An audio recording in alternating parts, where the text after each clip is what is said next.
Well, there is light at the end of the spring training schedule, and the anticipation of the upcoming regular season, well, it's beginning to show. But even after some late-inning heroics yesterday, there's still some work to be done in Florida. It's the Yankees and the Phillies from Spectrum Field this afternoon. Hi, everyone, and welcome to Phillies Baseball alongside John Kruk. I'm Greg Murphy, and, well, yeah, we're going to play some baseball here at Spectrum Field this afternoon. The Yankees are in town, and for Phillies fans and for yourself, John, a chance to see Vince Velasquez pitch here at home for the Phils. Yeah, he's been on the road warrior as far as his starting pitching assignments have gone so far this spring. His first look here in Clearwater, and this is a guy I'm looking forward to seeing. He has that power fastball. His second start of his big league career, he just dominated the San Diego Padres with that mid to upper 90s fastball, locating it well, getting swings and misses with that pitch. But Murph, we all know that if he's going to be a successful big league pitcher, pitch conservation is huge for him. He has to get deeper into games if he wants to take that next jump. Yeah, earlier in the season, he was so good. The 16 strikeout game you mentioned back there in April. But, yeah, second part of the season, he struggled a little bit, maybe started to wear out. First full season in the big leagues. He needs to improve on that. Yeah, and a lot of things can go into that. Fatigue could go into that. The scouting reports, knowing what he's going to throw, what he's not going to throw. Okay, he doesn't throw a lot of strikes. You know, we're going to take pitches, get his pitch count up, get him out after 5 innings and try to get to work on the bullpen. He needs to get deeper into games to take that next step. All right, well, we know that Vince Velasquez will be part of the rotation when the Phils go back up north to Philadelphia, but there are still some jobs to be won out there in the positions, and, well, versatility, it's going to play a big part of it. Well, it's huge, and to have versatility in the National League, Pete Mackanin now has choices, and the good thing is they all can play. It's not like you just have a bunch of bench guys who are there because they're not good enough to start. These guys are good enough to start. It's just that they are more versatile coming off the bench. Now, Harry Kendrick, we know, is going to get a lot of playing time in left field and at second base. But when you can have versatility on your bench, it makes the other team's manager, his job becomes that much more difficult because of all the things Pete Mackanin can do. Yeah, and a good problem for Pete Mackanin to have going forward for sure. But decisions to be made. This one should be a good one, a good pitching matchup indeed. Masahiro Tanaka on the mound for the Yankees. He has been nearly perfect so far this spring. We talked about Vince Velasquez and what you can expect from him, so it should be a good one with the guys throwing the baseball. Lots of fans here from both New York and Philadelphia. These two teams so close together down here in Florida. Two teams that get a chance to see a lot of one another. Lineups and first pitch when we come back.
Yeah, we're just about ready for some baseball on a Wednesday afternoon from Clearwater, Florida. Another beautiful day, 76 degrees. A couple of white clouds in the sky, but another good day to play some baseball as the Phillies and Yankees get set. The Yankees making the short trip over from Tampa to play the Phillies.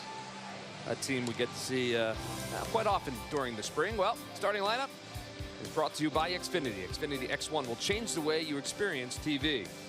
Yankees lineup looks like this. Leading off, playing center field is Brett Gardner, followed by the catcher Gary Sanchez. Greg Bird will play first base and at third. Starlin Castro is the second baseman and be the cleanup hitter. Chris Carter's the DH for the Yankees today, followed by Chase Headley, Tyler Wade, Rob Refsnyder, and Billy McKinney playing right field will bat ninth. Then, well, they will face Vince Velasquez.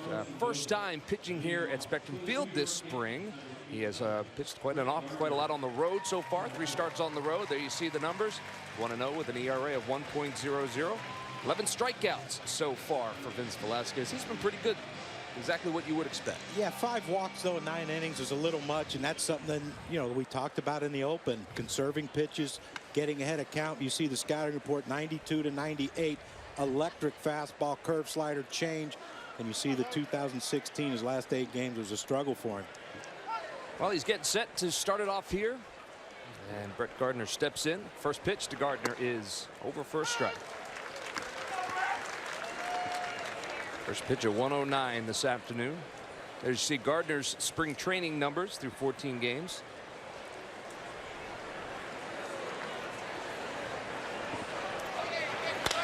Ground ball back up the middle.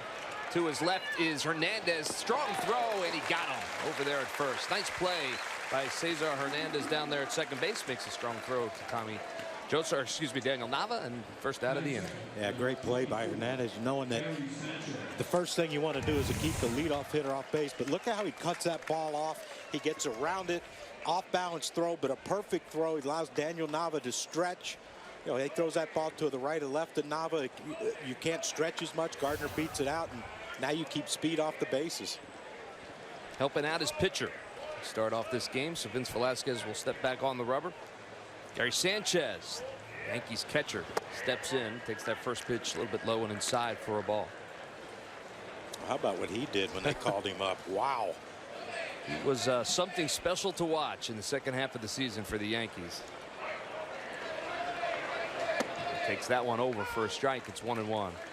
229 plate appearances, 20 home runs, 42 RBIs.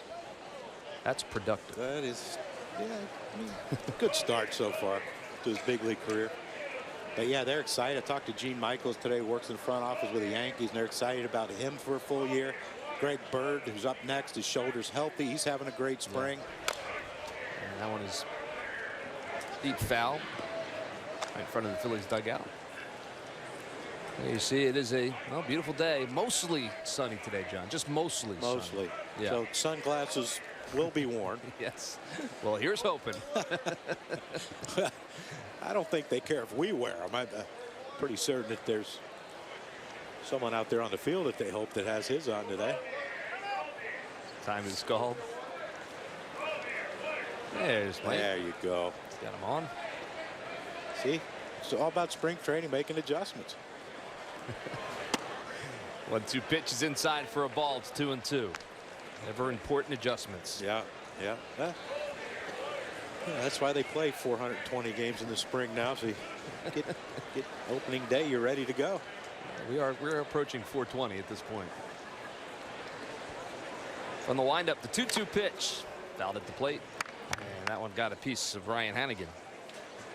Walk that off. Umpires today, Nick Lentz is behind the plate. Down there at first base, Phil Cuzzy, James Hoy at second. John Boswick is over there at third. We've had this crew, or at least a good part of the crew, a couple of times so far this spring. They must like it here. They must. What's not to like? How can you not? 2 balls, 2 strikes, 1 out.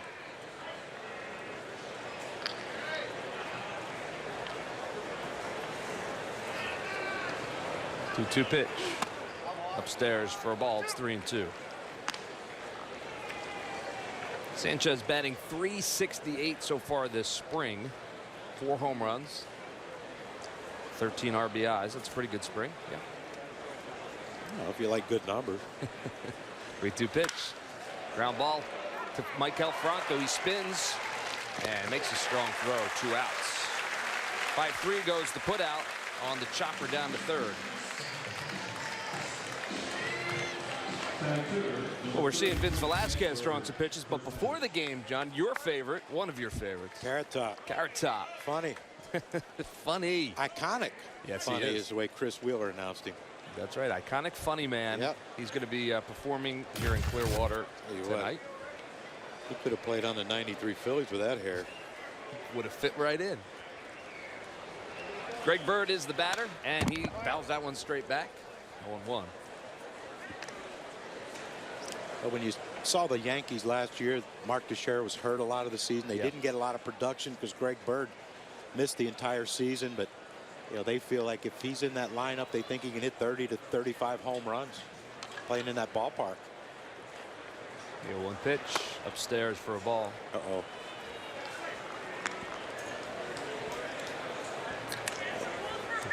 Thought you saw something. Well, Bird and Chris Carter are 2 of the guys that they're not going to share time so much. I mean, but Carter's a guy that can also hit. Watch Velasquez here. It looked like he did something to himself that last pitch. Throws that one a little bit outside. Seeing flexing, it looked like he might have done something to his back. Watch his pitch, Murph. It looks like he. That doesn't look good, but hopefully he stays in the game and he's not hurt. 1 pitch is foul back over our heads. It's 2-2 now to Bird. Yeah, he does look a little out of sorts. Yeah, you're right. Something in the back area. No movement from Bob McClure yet. There's Scott Sheridan. There's Scott right there, keeping a watchful eye. Top step and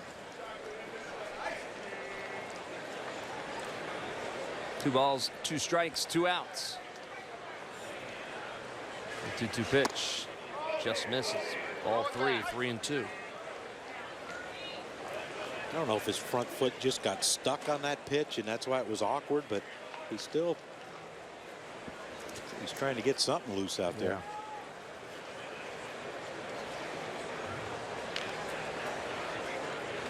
Yeah. 3-2 pitch. Swung on center field. Aaron Altair will wait, make the catch. So 1-2-3 go the Yankees. We'll keep our eyes on Vince Velasquez as he has a conversation with his catcher Ryan Hanigan. Through a half inning here at Spectrum Field, no score.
Well, Pete McKenna liked what he saw in the top half of the inning. Now we'll see what his offense can do. No score here in the bottom of the first. Today's starting lineup is brought to you by Xfinity. Xfinity X1 will change the way you experience TV. Cesar Hernandez will lead off for the Phillies and play second base, followed by Howie Kendrick and Daniel Nava over there at first. Maikel Franco plays third base and bats fourth. Michael Saunders, Aaron Altair, and Ryan Hanigan behind the plate. Pedro Florman getting the started shortstop, and he'll bat eighth. And the pitcher, Vince Velasquez, will bat ninth for the Phillies, and they will face this guy, Masahiro Tanaka, who has been outstanding so far this spring. Burst onto the scene in the big leagues back in 2014 and has been impressive ever since, but he is really showing some good stuff this spring. First pitch to Cesar Hernandez is foul past the first base bag. It's 0-1. Well, Tanaka had to kind of reinvent himself early in his Yankee career. He came over. He thought he was going to be a flamethrower. The elbow issues that he's had over the last few years that they keep an eye on, but he's become a pitcher. And you saw righties haven't gotten a hit off of him all spring. It's the numbers are really impressive, and we'll go through them as he finds the strike zone again. It's 0-2 to Cesar Hernandez. Well, this is a good guy for Vince Velasquez to watch pitch, because he's not that 95, 96 guy anymore. He knows how to pitch. He knows how to set up hitters. The 0-2 pitch. Line drive, center field, and it drops in for a hit. So Cesar Hernandez gets a base hit to start off the ball game. Good start for the Phils. Watch him get lit up, and Vince Velasquez ain't going to learn nothing. But good at bat there by Hernandez, though. Got pitch up in the zone. Tanaka gets ahead in the count. Usually it's that splitter he tries to put you away with, but he left something up. And that's when you face a guy like this, you have to try to make him get the ball up. If you start swinging the pitches down, he's just going to keep going lower. Hernandez will take his lead off of first, and Howie Kendrick is the batter from the right side. First pitch to Kendrick is upstairs for a ball. I think this is a perfect spot for Howie Kendrick to hit. His natural swings inside out, hitting the ball the other way. You get your leadoff hitter on, and you see how big that hole is between first and second. Starlin Castro's playing almost up the middle. And on the outside corner for a strike. You see how, look how far Castro is. Look how big this hole is right here. And if Howie can get something on the ground, we're good to go. First and third for Hernandez. That's what we need right here. Yeah, I think that's why you'll see Howie Kendrick in this two-hole very often. Although he pulls that one down at third base, the throw goes down to second for one, and that's it. Nice slide by Cesar Hernandez. The throw was a bit up. Yeah, the second baseman. Well, you remember the last game we did, and we talked about, boy, if there was replay in spring training, we'd had a couple. That might be one there too. Coming off the bag. Yeah, I don't know if Starlin Castro held the bag. If he did a great job. Yeah, the throw from Headley sailed a little bit right here. Take a look. No, can't tell from that angle. Well, but that's the new slide rule right now. You have to slide toward the base. Exactly what Hernandez did, not giving Castro a chance to throw to first. So that'll bring up Daniel Nava, having a good spring for the Phillies, trying to make this ball club. Batting .429. Throw over. Kendrick is back. Originally, Nava was in the 6th hole for Pete Mackanin and the Phils, but before the game, Odubel Herrera experiencing a little bit of cramping, so they pulled him out of center field. They brought Aaron Altherr in. They put him in the 6th spot, moved Nava up to the 3 hole.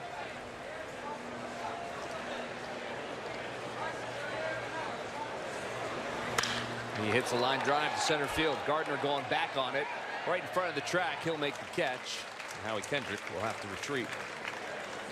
Nava put a charge into that one, but second out of the inning. So far, first 3 hitters, pretty good swings, even though Howie got in front of one and hit the grounder to Headley at third. But you have to be pretty impressed with the swings. Last time out, Masahiro Tanaka and the rest of the Yankees pitching staff combined for a no-hitter here in spring against the Tigers. Tanaka's yet to allow an earned run this spring. Oh, maybe today he's due. He is due. Maikel Franco is the batter for the Phils, and he takes that first pitch over the outside corner for a strike. I don't think any pitchers has ever gone through a. You see what he did his last start against the Tigers: 4 1/3, 2 walks, 6 strikeouts, only 63 pitches, no hits. Of course, if you don't get any hits, it's tough to score a run. And it is. It's a good day's work. Ground ball left side. Shortstop Wade charges it and makes the throw across the diamond for the 3rd out. So a couple of hard hit balls for the Phils, but nothing to show for it. We're through 1 inning here in Clearwater. Yankees and Phillies, no score.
So we're through one here. Top of the second. Vince Velasquez back out on the hill for the Phillies. That's good news, of course. And he'll face Starlin Castro to lead it off for the Yankees, followed by Chris Carter and Chase Headley. 4, 5, and 6 for the Yanks. And the first pitch to Castro is fouled straight back. It's 0-1. Starlin Castro is an interesting story. I mean, I think the best thing for him was to get away from Chicago. You know, they thought he was going to be the building block, and you know, he was a young player when he first came up, like what, 19, 20 years old. And he needed to get out of there, I think. I'm sure he would have liked to have won a world championship last year, but upstairs for a ball. It's 1-1. He had a good year. His first year with the Yankees last year. Solid numbers. Batted .270, 21 home runs, 70 RBIs. Good defensive player. One of the big storylines now surrounding the Yankees this spring, and we'll talk about it, is Didi Gregorius, who is going to be out now for 4 to 6 weeks. Injured his shoulder at playing in the World Baseball Classic. And that's a big hole for the Yankees. There was some talk about maybe Castro moving over, play a little shortstop. They have a couple of options. 1-1 pitch inside for a ball. yeah, I think they would be really happy with keeping Starlin at second base. And you know, again, I talked to Gene Michaels, who every time I ever around the Yankees, I get to talk to Stick, and they are really, really impressed, and they think he's not far away. He might even be ready now. Is Torres, the young player they acquired in a trade. 2-1 pitch is no swing, they say. So ball, 3-1. But probably to start the season, we won't see Torres, right? Well, or he did not give you that impression. Well, I guess maybe things will change with the injury. yeah, I mean, they had all intents and purposes of him being in AAA, but then when Didi gets hurt, you know, sometimes plans get rushed. Yeah. They think he's ready to handle it, though. They said they don't think he's going to be overmatched. But you don't think about that with the Yankees. Right. Someone gets hurt, you just don't find someone else that's been playing for 7, 8 years. Right.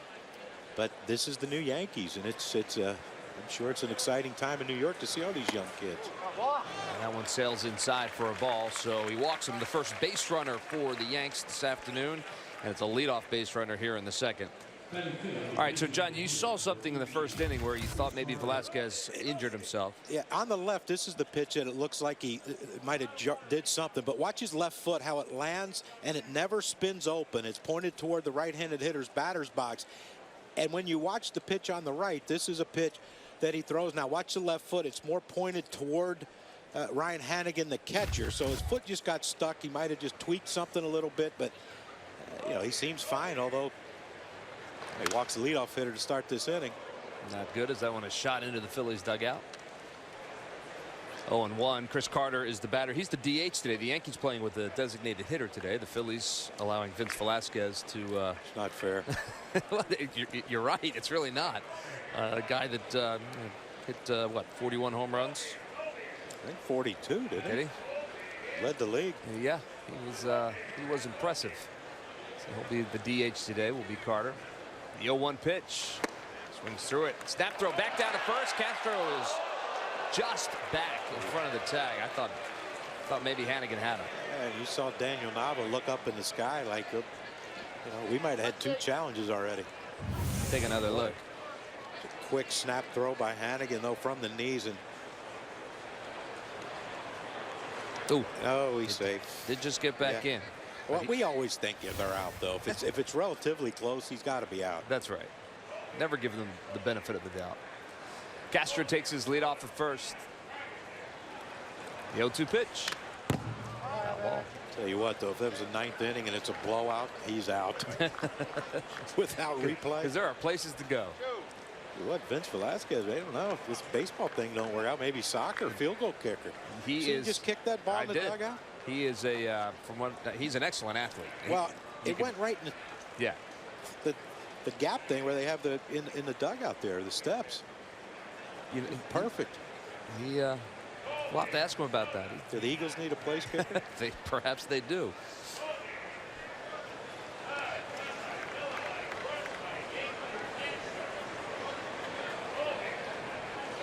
The 0-2 pitch.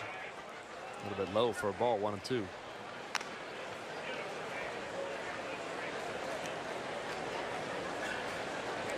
This is where you like to see an action pitch. Either get him to hit a ground ball somewhere to try to turn a double play, or get the strikeout, because we know Carter will strike out a ton. But you don't want to just keep missing and missing and work the count back to even, or even let Carter get ahead in the count. 1-2 pitch. A wide for a ball, 2-2. It was probably the number one problem, if you will, for Vince Velasquez last year. His not inability to put players away, but it took him a while, certainly, and he got his pitch count up there, and he came out of games earlier than you certainly would like your starter coming out, even when he was pitching well.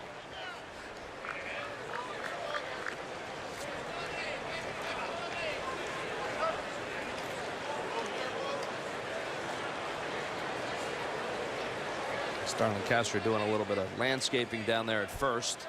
Time is called. He'll get his lead off at first.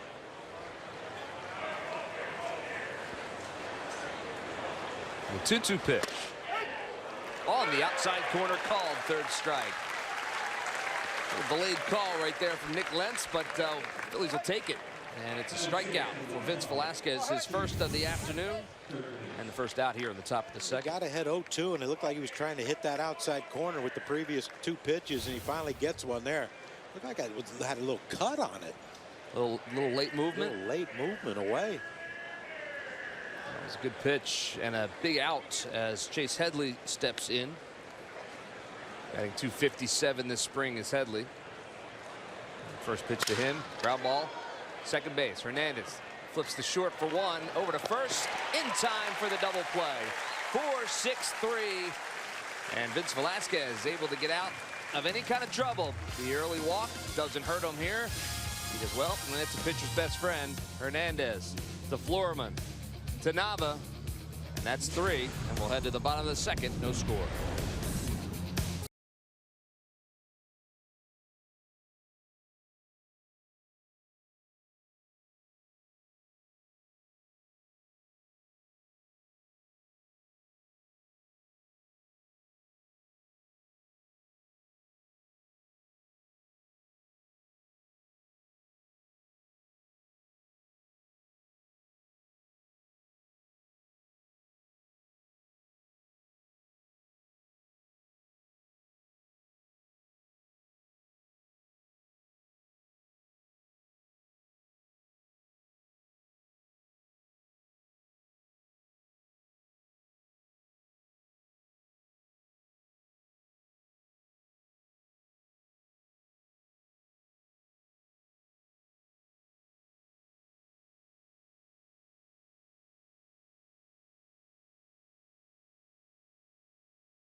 Phillies fans, the regular season is just around the corner, and so is the launch of our Phillies live stream. Download the NBC Sports app now so you're ready for the first pitch April 3rd in Cincinnati. Stream the Phils on the go all season long with the NBC Sports app.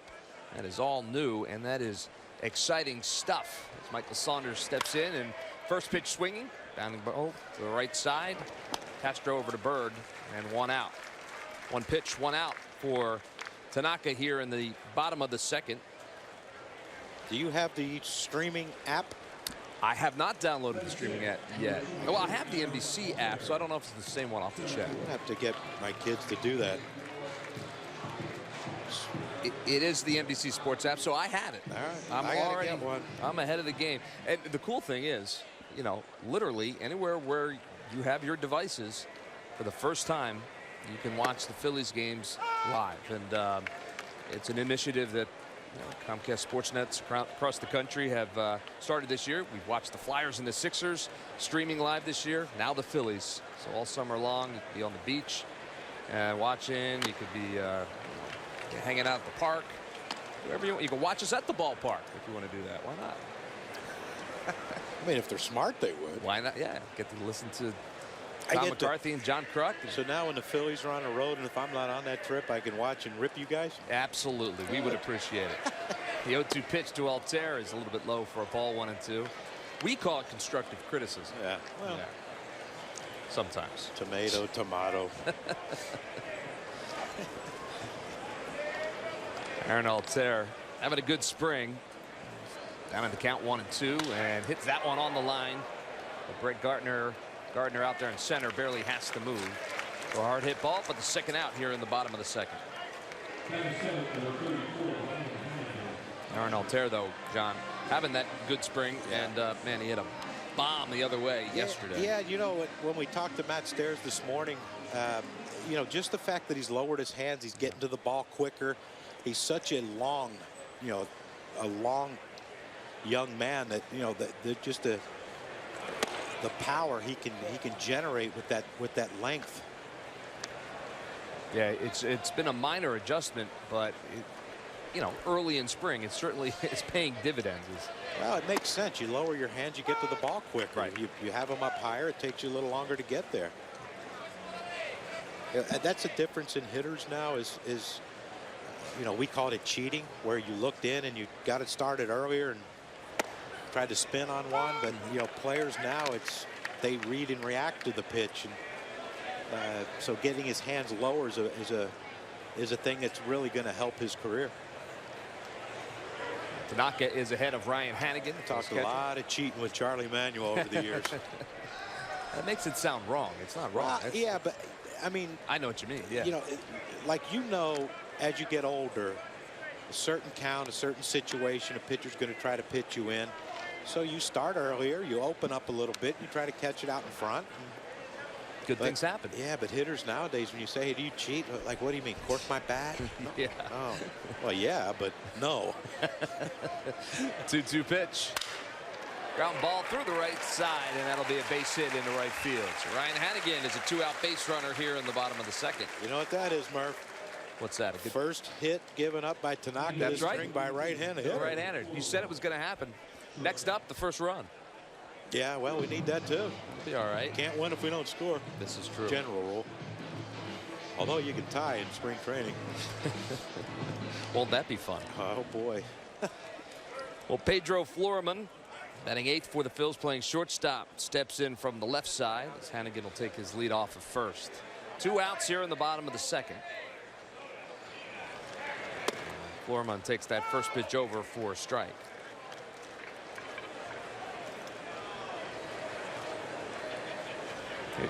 Talked about versatility in the open.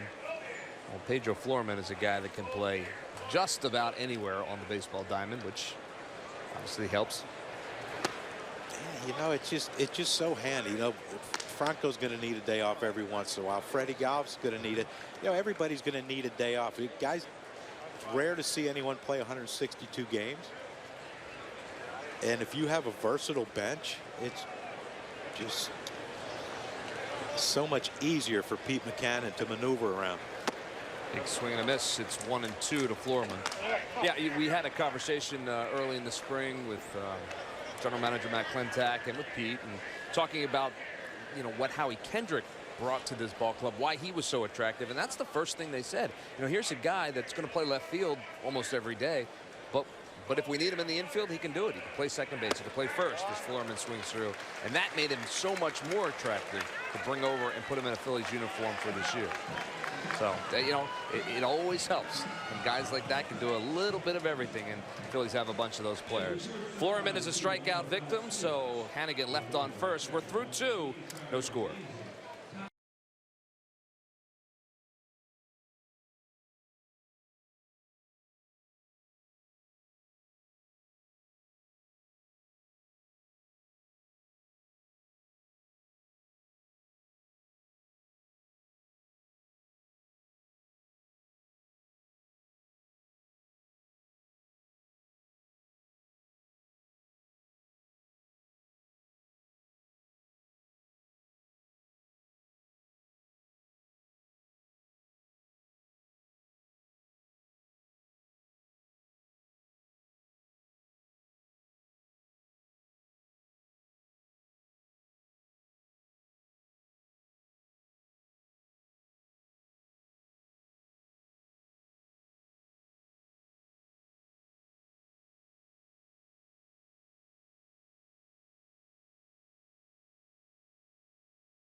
Opening night, not too far away. McDonald's opening night, and the t-shirt free to fans 15 and over. It's Saturday, April the 8th at 7:05. The Washington Nationals will be in town for that series, the 7th through the 9th.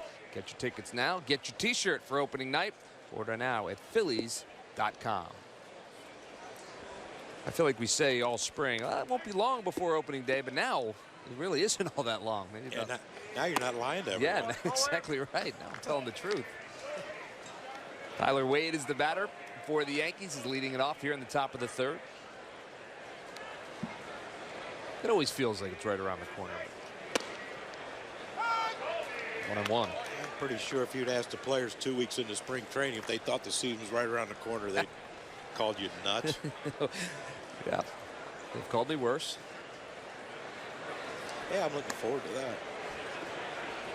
1-1 pitch. Foul back. It's 1-2. You're looking forward to opening night? Opening day, opening night. So opening day Cincinnati is in Cincinnati. Phils will play 3 against Cincinnati, then back home to Philadelphia to open the home part of the season. And the Washington Nationals are in town.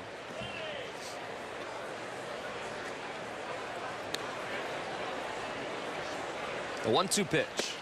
On the inside corner, called 3rd strike. 2nd strikeout for Vince Velasquez as he freezes Tyler Wade here in the top of the 3rd.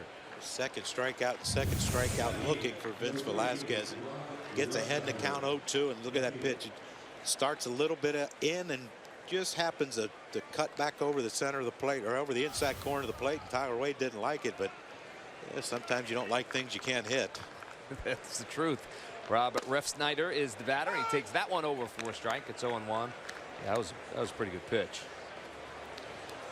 And that's another good one. When you throw in the mid to upper 90s and you can roll in a breaking ball strike 1, now there's so many ways he can go with it.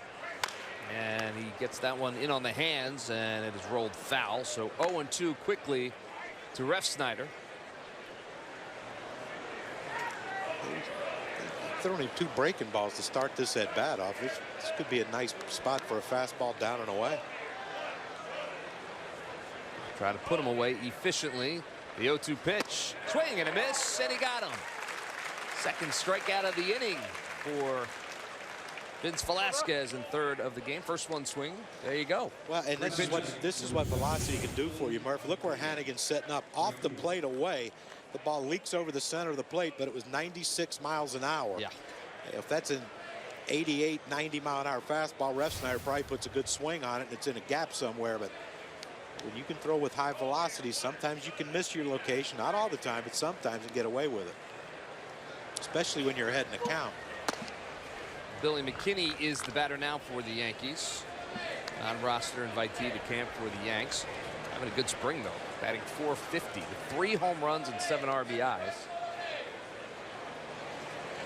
I'm sure he's opening some eyes over there in Tampa. 1-0 pitch. In the dirt, it's 2-0.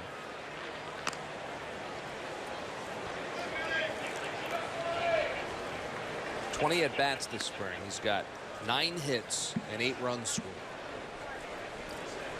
So we need to keep him off the base. Well, yeah. Okay. 2-0 pitch. Over for a strike. It's 2-1. That's the pitch I wish he'd have thrown him when he got behind 1-0. He got the 9th hitter up. Yes, he's having a good spring, but yeah, you're an overpowering pitcher. 1-0, you throw a changeup, and now it's 2-0. I don't know why he would take that 2-0 pitch right there, but we thank you. And 2-1 pitch. Checks. Yeah, he went around, says the third base umpire John Bostic. So it's 2-2 now to Billy McKinney. Might be my favorite umpire. I think that was a good call. 2 balls, 2 strikes, 2 outs. Here in the top of the 3rd. Coming inside with this fastball. Let's see if he can get it there. What a changeup. Outside and in the dirt. So it's a full count now to Billy McKinney. This is where you challenge. Absolutely. You have a great fastball. You have the 9th hitter up. Let's go. You know it's coming. Everyone else knows it's coming. What can you do? Put it in a good spot. Nothing he can do. You versus me right here. Vince Velasquez from the windup. The 3-2 pitch. Ground ball, right side. Nava has it, flips to Velasquez, who steps on the bag, and that is the third out of the inning. So another good inning for Vince Velasquez. A couple of strikeouts. 1, 2, 3 go the Yanks. We head to the bottom of the third. No score.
Grapefruit League Baseball tomorrow.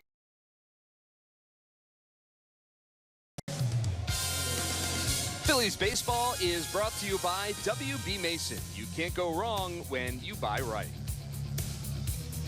Bottom of the third.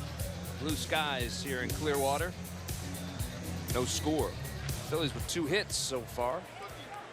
Nothing to show for it. Vince Velasquez will be the first batter for the Phils. As we said, the Phils allowing their pitchers to hit today. The Yankees choosing to go with the designated hitter. And you know, it's smart. They're going to have to do it when the season starts. Well. So get him a couple ABs here and there. Well, this is a guy who likes to hit too. Velasquez, as he watches that one sail outside for a ball. It's 1-1. I was back in the equipment room when I got here this morning with Phil Sheridan, the equipment manager for the Phillies, and Jeremy Hellickson come in and say, hey, I need some new gloves. So apparently he's been using his a lot. There you go. Another guy that likes to hit. Batting gloves, that is. Yeah. Well, we talked about Velasquez's athletic ability, and it is good. Watching him run the bases is a lot of fun. I mean, he's a guy that goes after it. You know, sometimes the pitchers will take their time, but not Vince. And he hits that one on the ground to the second baseman. Starlin Castro is up and makes the throw over to first for the out. MLB.TV Premium is back and better than ever. Watch every out-of-market regular season game live on over 400 supported devices. Plus, enjoy almost 300 spring training games in the 2017 World Baseball Classic. Blackout and other restrictions apply. Visit MLB.TV for details. One more game. One more, right? U.S. and Venezuela. The USA is they've been fun Is to it watch. Venezuela or Puerto Rico? I think Puerto Rico, right? Yeah. Cesar Hernandez, who singled in his only at bat, takes that one over for a strike. It's 0-1. Yeah, it's been fun. I haven't been able to watch a ton of it because of our schedule down here. I think what's going to be interesting is, I guess it's going up to a vote in Congress, I guess, to make Puerto Rico the 51st state. And some of the players, Puerto Rican players, were wondering, you know, would we be? They would, I would imagine, part of the United States team, or yeah, they would have to be. Can we still keep the team for Puerto Rico, or the 1-1 pitch? Well, those decisions, I guess, for people much smarter than I. But yeah. I would think, you know, if you can't have a team Ohio, then you can't have a team Puerto Rico if they're a state. Yeah, but I think these are different circumstances, though.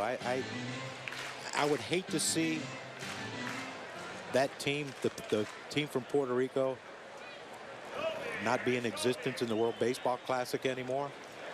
And that one is rocketed down the right field line, in for a base hit. It's going to be more. Hernandez rounds first, and he cruises into second, where he'll stop. And he is safe at second. It's a 1-out double here in the third for Cesar Hernandez. He's 2 for 2. Well, not only 2 for 2, but 2 well-hit balls. Line drive to center field for the base hit. And then this one here, you see Sanchez setting up inside. The ball got inside, but Hernandez just quick to the ball, short and quick, very little stride. Oh, I wish I could have done that when I was playing. I had a long, but you know, now we have something cooking here, and we already proved that righties can hit Tanaka. That's right. So, you know, here time for Howie to come up with a big hit. Kendrick up for the second time, 0 for 1. Safe on the field as Troy takes that first one over for a strike as Hernandez leads off second. And this is maybe not so much in spring training, but in the regular season with the runner in scoring position, with Tanaka throwing that split as much as he does, you know, ball bouncing away from the catcher, Hernandez has to get a great secondary lead. And that one is grounded foul past the third base back through the legs. Ooh. Well, that's not something you see every day. Through the legs and then up into the crowd. Oh, off the foot. Off the foot, yeah. Off the foot. Well, it's like I tell my kids when I'm coaching, never under, always over. You never let it go under your glove. Someone down in that Phillies bench used to harp that every day to me. Does he wear number 10? Yeah, how'd you guess? I see there's a pitch right there. It looked like a split that Sanchez made a great play on to keep it in front of him. The count is 1-2 to Howie Kendrick. Hernandez on second with 1 out here in the top of the third. Tanaka gets his sign. 1-2 pitch. Foul ball. We'll do it again.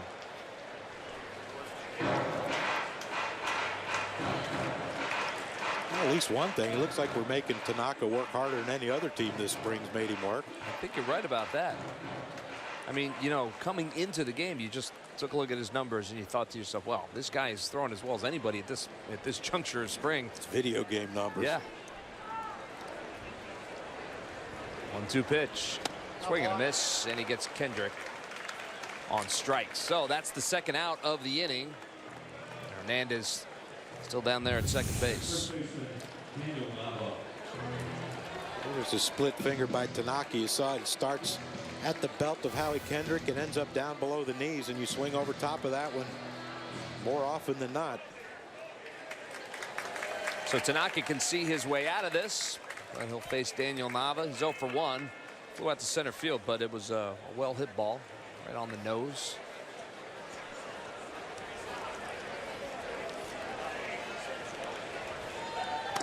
And that one's upstairs for a ball. It's 1-0.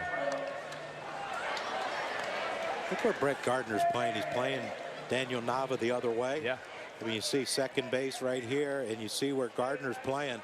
And this is one of those things where if you're a hitter, you look away and you try to go that way. Even though the defense is playing you that way, you got to go that way. Pull on the ground, other way in the air for Daniel Nava. If he can shoot a ground ball to, well, Hold it on the ground. Yep. Why they have those scouting reports. And Greg Bird steps on the bag, and that's the final out of the inning. So Cesar Hernandez's double goes for naught as Phil's unable to push him across. We are through 3 here at Spectrum Field. Still looking for our first run of the afternoon.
Kids Opening Day is Sunday, April 9th at 1:35. Cavity Busters Kids Opening Day. Phillies hooded sweatshirt free to fans 14 and under.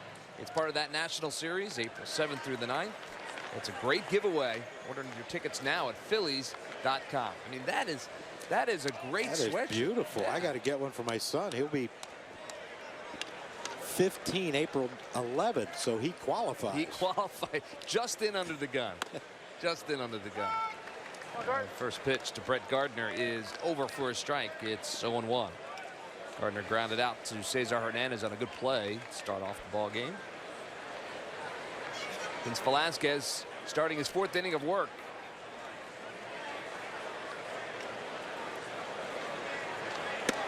And that one's over for a strike. It's 0-2. You'd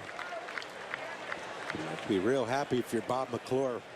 Velasquez commanding the strike zone, getting swings and misses, getting called 3rd strike, so you know the stuff is there. Yeah, I think you know, this is the progression that they need to see from Vince Velasquez from last year to this year, and that one's just a bit inside for a ball 1-2. But really, the sky is the limit when you talk about what this kid's going to be able to do. It's 25 years old, 24 years old on opening day this year. Of course, came over from the Astros and the Ken Giles deal.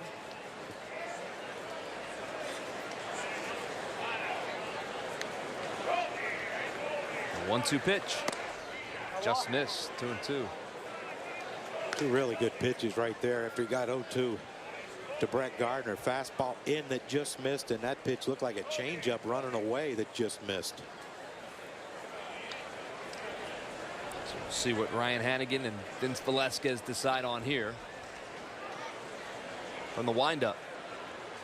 2-2 pitch on the outside corner, called 3rd strike. So he paints the corner again. Strikeout number 4 on the afternoon for Vince Velasquez. And you know the stuff is there. 4 strikeouts, 3 of them called.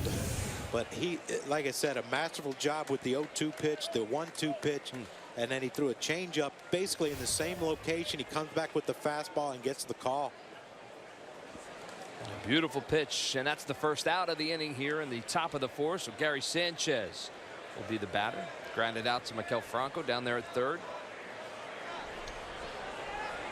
First pitch to Sanchez upstairs for a ball. You don't see many catchers hitting second, do you? No, you do but not. That's the thing now, Murph. You know, your best hitter, you put him batting second because they're going to get, they figured out, what, 20, 30 more at bats than the 3rd hitter? And I said, yeah, but does that mean the second hitter's making 30 more outs? Well, that's one way of looking at it. Good pitch. Beautiful. 1-1. It's a very glass the half Angels, the Angels look. do it with Mike Trout. Yeah. Mike hits second. There was talk about, Bryce Harper hitting second, which he has.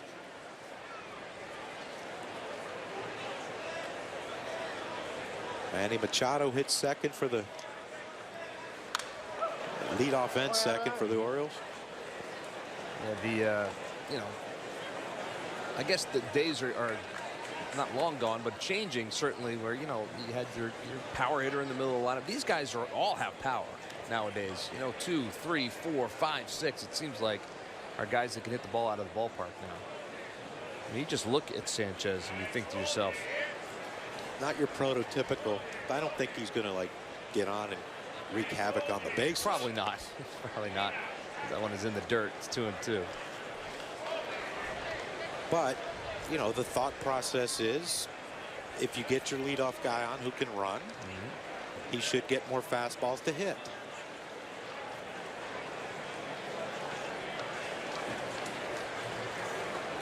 Well, he certainly impressed in that second half last year. He came in second in the Rookie of the Year voting in the American League.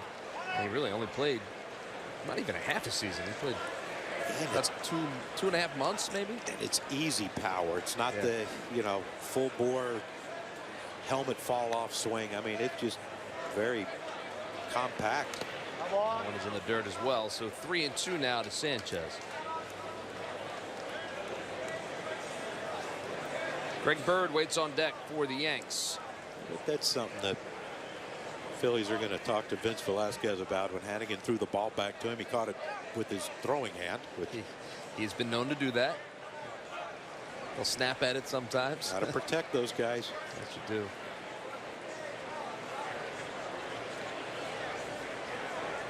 The 3-2 pitch. That's inside and low for a ball. So he walks him. He loses Sanchez, and that's the second base runner of the afternoon for the Yanks. 4 strikeouts and 2 bases on balls so far for Velasquez, and that'll bring up Greg Bird. A lot of off-speed pitches to Sanchez, which you can understand, but you know, I think sometimes pitchers don't understand how difficult it is to hit a good high-velocity fastball that's down and away. Yeah, you give the hitter a little bit too much credit sometimes. Yep. The only other base runner for the Yankees was erased on a double play. We'll see what the Phillies can do behind Vince Velasquez here. As Bird steps in, and first pitch is over for a strike. It's 0-1. That's a perfect pitch right there. Like, what can Greg Bird do with that pitch? I mean, probably at best is a single the other way. Poke it past Michael Franco down there at third. The 0-1 pitch, a little bit low for a ball, 1-1.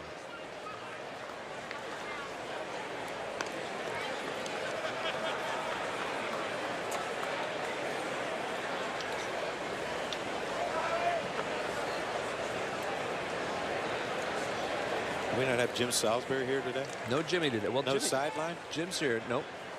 No. Fired him after 1 day.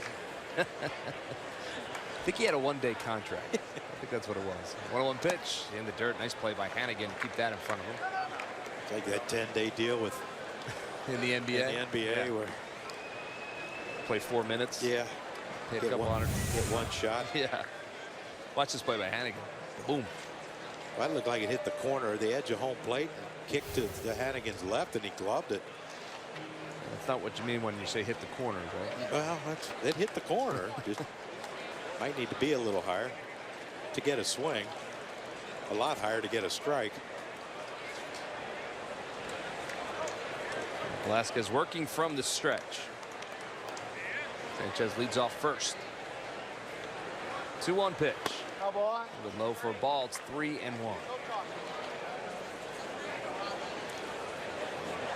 American League Baseball, a lot of times they don't send a guy 3-1, but I think with Greg Bird hitting, Sanchez not a great runner, but why not? You see Sanchez over there stretching like I wasn't loose, but now that I might have to run. He doesn't run, and that one is tattooed deep to center field. Aaron Altherr just looks up, and that is way gone. So there you have it, the 2-run shot. It's the first hit of the afternoon for the Yanks, and the first runs on the board for either team as the Yankees take a 2-0 lead. He crushed that one. Yeah, he didn't miss it. I went over everything over here. I went over the berm, over the fence. Yeah, Aaron Altherr took one step, and so I don't think I can get that one. Watch you swing though by Bird. You see it. It looked like was that an off-speed pitch? You know, just one of those pitches that leaks over the plate. You know, that's some things can be frustrating. Is you know, you got a plus fastball. You got to use it. He got ahead in the count to Bird, and then he started throwing breaking balls to get Bird back in the count, and then get Bird up in the count. Well, it'll be interesting to see how he reacts as Starlin Castro steps in. Castro walked in his only appearance so far today. 1 pitch, ground ball, shortstop Florman surrounds it, double pumps, and not in time. The double pump costs Florman, and Castro is safe down there at first. I gotta believe that'll be an error on the shortstop. We'll wait and see. I don't know how it could be an error. He got the ball in his glove. He just double pump before he threw, and you know, and that was the knock on Starlin Castro. Sometimes he had lapses of you know, mental lapses, but you know, ever since he's been a Yankee, they said that they've had no issues with him, and he was hustling down to first. He was, and he is safe. They did give him a hit, so a base hit for Starlin Castro. Called a mental error for Pedro Florman. So another base runner here in the top of the fourth. 2 runs across for the Yankees. And Chris Carter swings through that one. It's 0-1.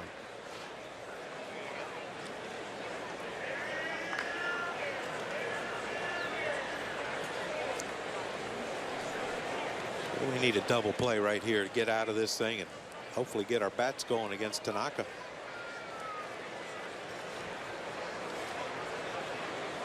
Velasquez working from the stretch. And a throw over to first. Castro back easily.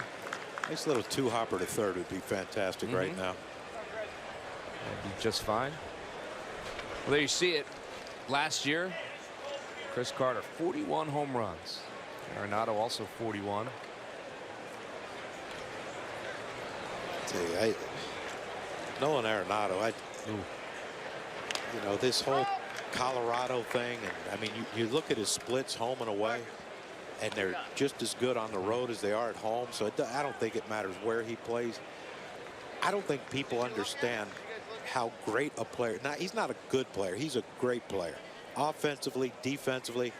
You know, I talked to Walt Weiss. He said he could probably be our best shortstop too if we wanted him to put him at short. I mean, this guy can play. Yeah. Yeah, I'm with you. Gets a little bit lost out there in Colorado. Yeah. But man, oh man, seeing him play him, you know, in person, that 6 times that we'll see the Rockies, it's a treat. 0-2 pitch. He gets Carter swinging, and that's 2 outs. There you go, Vince. Good old country hardball. Why fool around with the off-speed stuff? So 5 strikeouts this afternoon for Velasquez, and yep, he just beat him. So Chase Headley will step to the plate. 2 outs in the top of the 4th inning. Starlin Castro down there at first. He singled.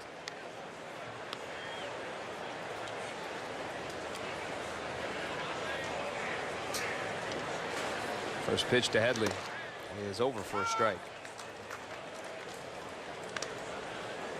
Headley grounded into that 4-6-3 double play that ended the 2nd inning.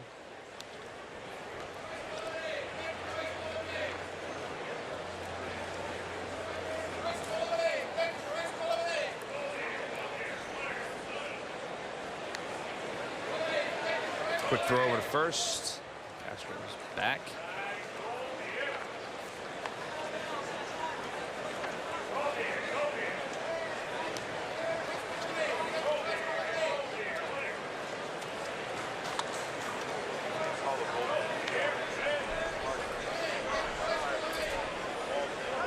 Time is called.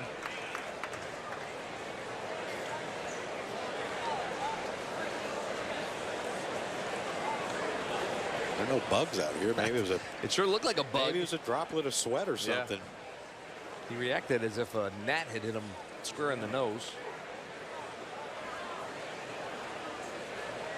The 1 pitch. Just missed. It's 1-1. Caught too much of the plate. Ball 1. You know, sometimes you can hear the umpires and they'll tell you where it is. You can't hear what Nick Lentz is saying. I guess he called that a little low.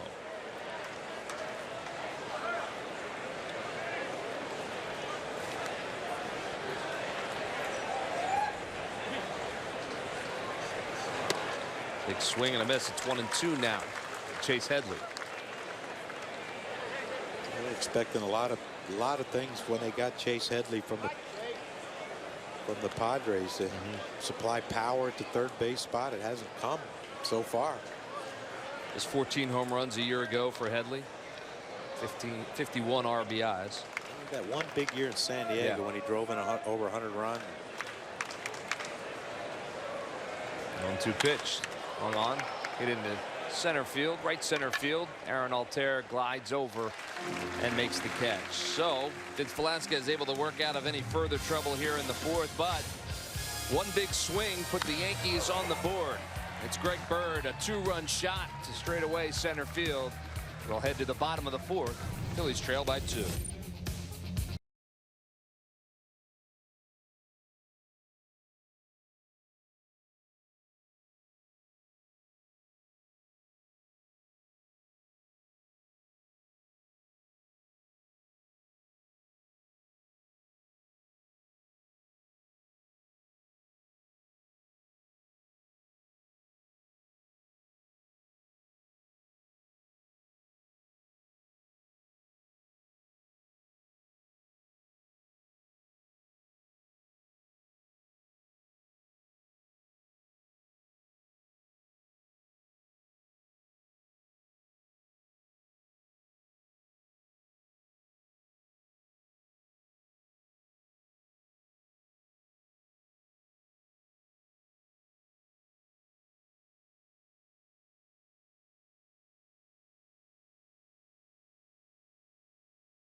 Phillies baseball is brought to you by Toyota. Toyota's One for Everyone sales event is going on now. Toyota, let's go places. And by Xfinity. Xfinity X1 will change the way you experience TV.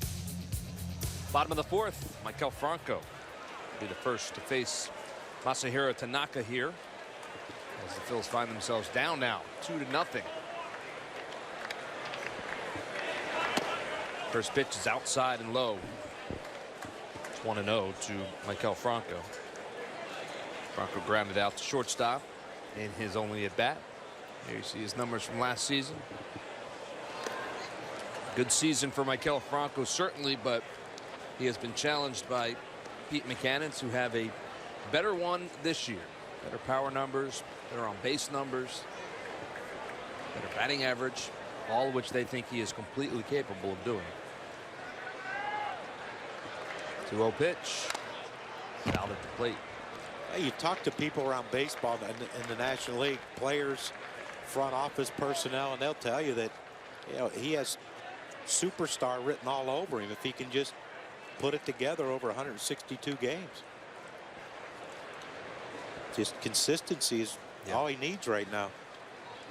Still a very young player for the Phils. 2-1 pitch. Over for a strike. It's 2-2.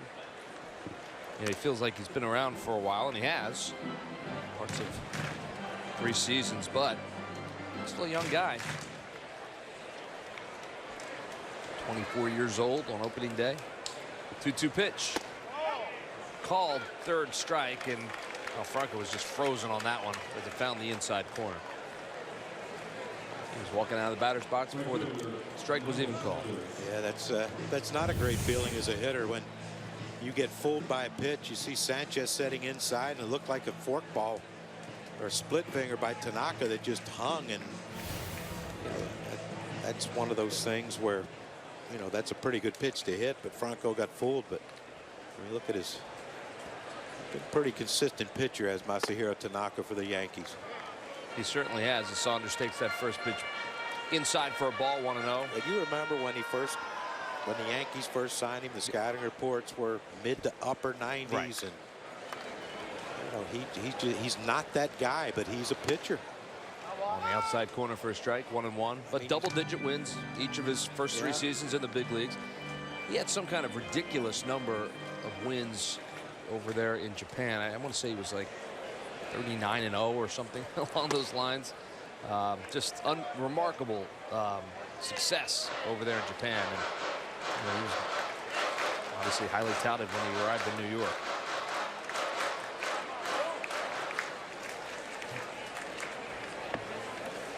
Two-1 pitch.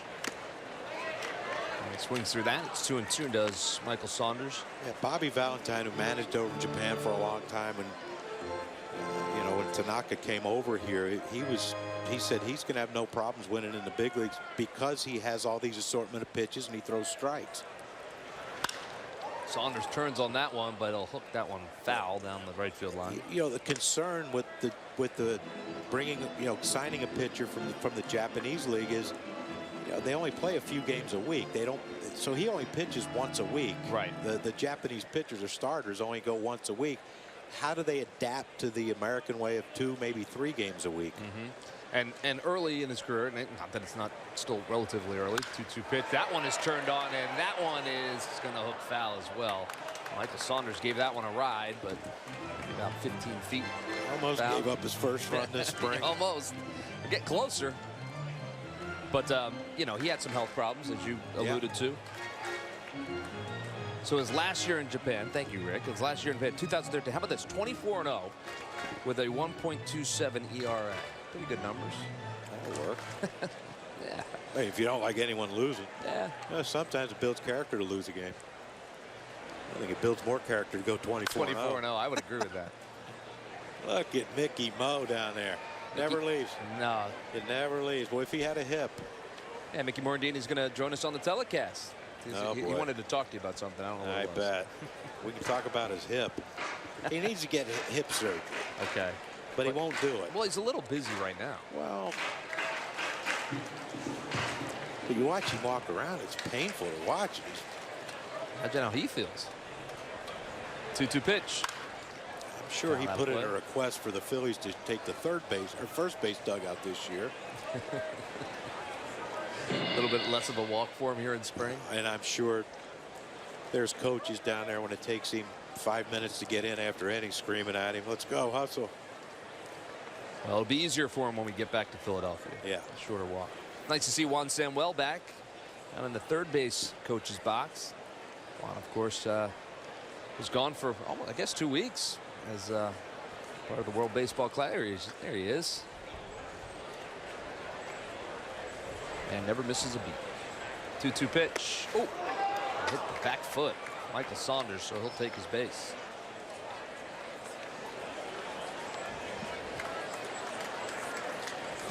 So another base runner for the Phils, and oh, yeah, Lower shin area. So he's a one-out base runner, is Saunders. That'll bring up Aaron Altair. My buddy Reggie Jackson there. Here he is. Joe Girardi. Mr. October. I use his as an example when I coach kids. Aaron Altair steps in, takes the first pitch over for a strike. When he was with the Angels, he's 40 years old. I was playing first base in spring training in Palm Springs, and he grounded out 4 consecutive at-bats, and every at-bat he ran as hard as he could to first. And I use that example. Here's a guy who's a Hall of Famer.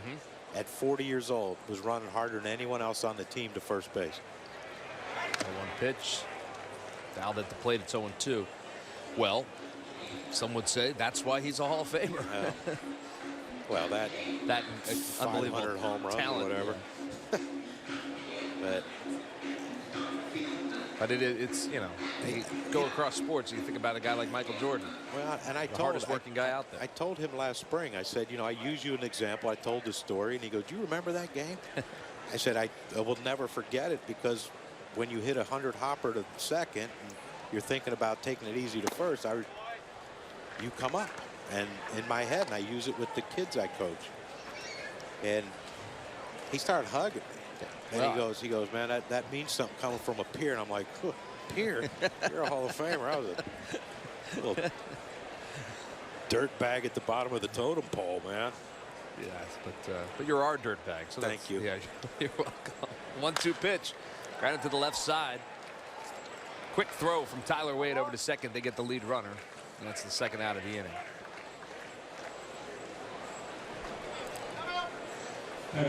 Yeah, I would imagine, you know, some of the guys, and it's the same over here on the Philly side when Mike Schmidt comes to town and sits with Pete Buchanan and his guys, and Charlie Manuel, you know, leaning over the railing right now.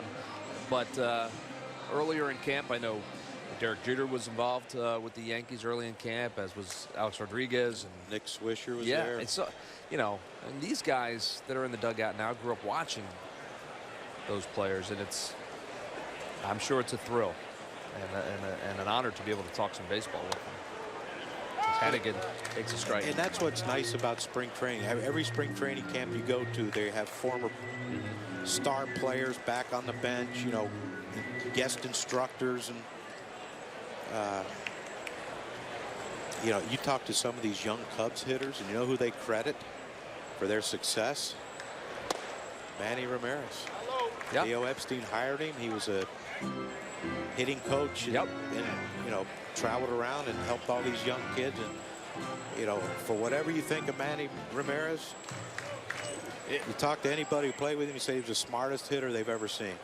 Yeah, and ball players recognize, you know, greatness, and certainly Manny had that, and you know, you can look past all the other stuff and just go right to the talent, and that's a guy you want to. That's the guy you want to learn from. Why wouldn't you? 1-1 pitch, foul out of play. They say he would sit in the dugout and tell the hitters sitting beside him every pitch the pitcher was going to throw and why he was going to throw it.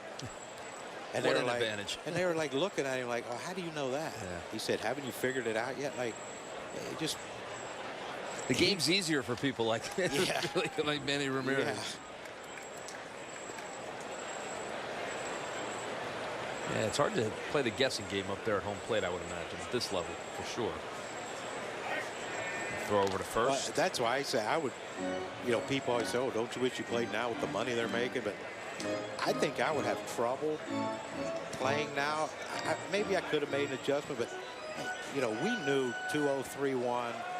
You're going to get a fastball somewhere. You didn't know where, but you knew you were going to get one. You know, now it's, who knows? Inside for a ball, 2-2. Now, is that because, well, yeah, there's probably a lot of reasons for that, right? I mean, it's not just because the pitchers are trying to be crafty. Some of them perhaps don't understand what they should be. It could be that, but you know, there's so many guys now throwing at a high velocity that it's no big surprise. Like when you go face, you know, Houston, and you have Bob Knepper throwing 87, 88, 90 maybe. You know, and then the next day you're getting Nolan at 100. Right. You know, it's a different mindset. And you know, now with, I mean, you see the bullpens now, Murph. Everyone who rushes out there is throwing at least 95. Yeah. If you're not, you know, you're a crafty lefty. That's exactly right. You're Javi Lopez trying to come in and be a situational lefty. That one is shot into the crowd. I hope everyone is all right. I got in there in a hurry. You're right. Crafty lefty is one of my favorite terms. But never will you ever hear of a crafty righty. No. Why is that? I don't. Well, I don't know, but those lefties, they can go forever. Like a sidearm righty, like Joe Smith, I guess, pitches. You know, he's an underhand lefty. I mean, but he's not a crafty righty. Well, you don't hear that. Well, maybe you could start that. I'm going to start it this year. We're going to look for one, a crafty righty. We are through 4. It all started today with the crafty righties. Through 4. Top. And Carrot Top. It's 2-0 Yankees.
Four innings in the books here in Clearwater. The Yankees with a 2-0 lead over the Phils.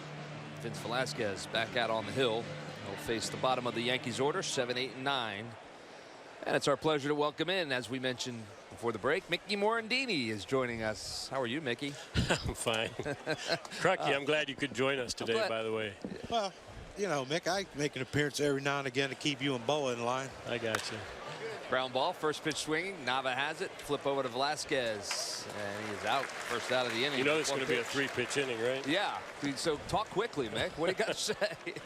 Hey, we wanted to talk to you about a couple different things, but let's talk about base running. It's something that we have talked about on the broadcast, you know, many of the games. Obviously such a big part of the game and a big part of the emphasis when you guys arrived in Clearwater this year. Last year as well, but, you know, maybe taking the next step and improving the base running for Philadelphia. Yeah, we work on it every day. I take guys back on the half field every day. I usually get a group of 4 or 5 guys. And this year I've really been concentrating on the first step, stealing bases, trying to get that good jump. You know, last year Caesar especially, we felt he got caught stealing too many times. So I really wanted to concentrate on him and getting him better jumps and stealing more bases. Mick, you and I played with a guy who I think was one of the smartest base runners, and he's actually at the ballpark today, in Dave Hollins. Do you have any guys here you look at and say, you know what, he could be Dave Hollins as far as intelligent base runner?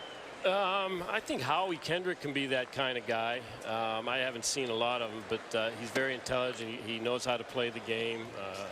He looks at certain situations and, you know, kind of, you know, puts plays in advance in his mind. So I think he can be that kind of guy. Well, the Angels had a big emphasis in on their, you know, in their organization of first to third aggressiveness, and that was Dave. Right. And Howie's the same, right? Exactly. And Howie's a professional. He knows how to play the game. He knows how to do the little things, and he's always talking to these guys. It's refreshing to have him in this dugout in this clubhouse to you know, tutelize these, you know, tutor these guys on the bases and on the field, and he's been a pleasure to have so far. Yeah, you need guys like that in the clubhouse, and when they saw Howie Kendrick out there, the Phillies kind of targeted him for that reason, as that pop-up was in foul territory, and 2 quick outs here in the top of the 5th inning for Velasquez. You know, in talking about Howie Kendrick, we started the program today, Mickey, talking about just how many guys that you have right now still in camp that are so versatile, guys that can play so many positions. Certainly Howie Kendrick, we saw him play second base yesterday, but you know, Andres Blanco, who we've seen for the last couple of years, but even some of the young guys like Andrew Knapp and Brock Stassi, learning other positions to be versatile. As a coaching staff, that versatility for you guys has to be it just makes it so much easier to do your job. No question, no question. You know, Coughlin can play 5 different positions. Kendrick can play 4 different positions. You know, Stassi's done a nice job, like you said, in left field. Nava can go from first to outfield. You know, Knapp's starting to learn first base a little bit. So when you have that kind of versatility on your bench, you can do a lot of things and win, you know, with those guys coming off the bench.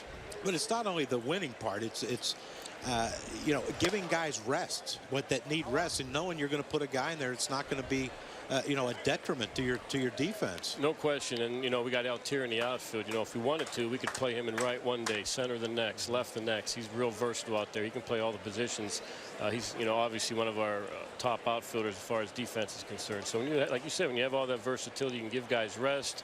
It's only going to help you win games late in the ball game. Your buddy Juan Samuel is back, as that one is skied to left field. So you're back over at first. You feel comfortable back over there? Oh yeah, I'm fine. I enjoyed coaching third. You know, I've had a lot of experience in the minor leagues, but I hadn't done it up here, and I really enjoyed that aspect of it. And you know, now, you know, hopefully they've seen me do that a little bit, and if there's ever a time when I need to go there, I know I can do it. You're versatile too, Mick. There you go. Never enough time to talk to Mickey Morandini, but that's 3 outs. Mick, thanks for your time. Thanks, guys. Thanks, we Mick. appreciate it. We're headed to the bottom of the 5th, and the Phillies are trailing by 2.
Well, you have a big group Want to come out to a Phillies game? Groups of 25 or more take advantage of special group opportunities, including discounts, theme nights, party areas, plenty of benefits and special options, special fundraising opportunities as well. It's a great way to raise funds and awareness for your group.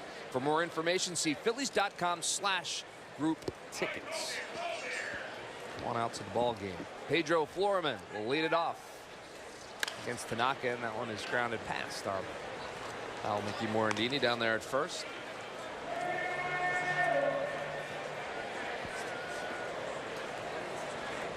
Never fails that when you're having a conversation, that you have a quick inning. Yeah, Mickey was done talking. The 0-1 pitch to Floriman. And that was fouled at the plate.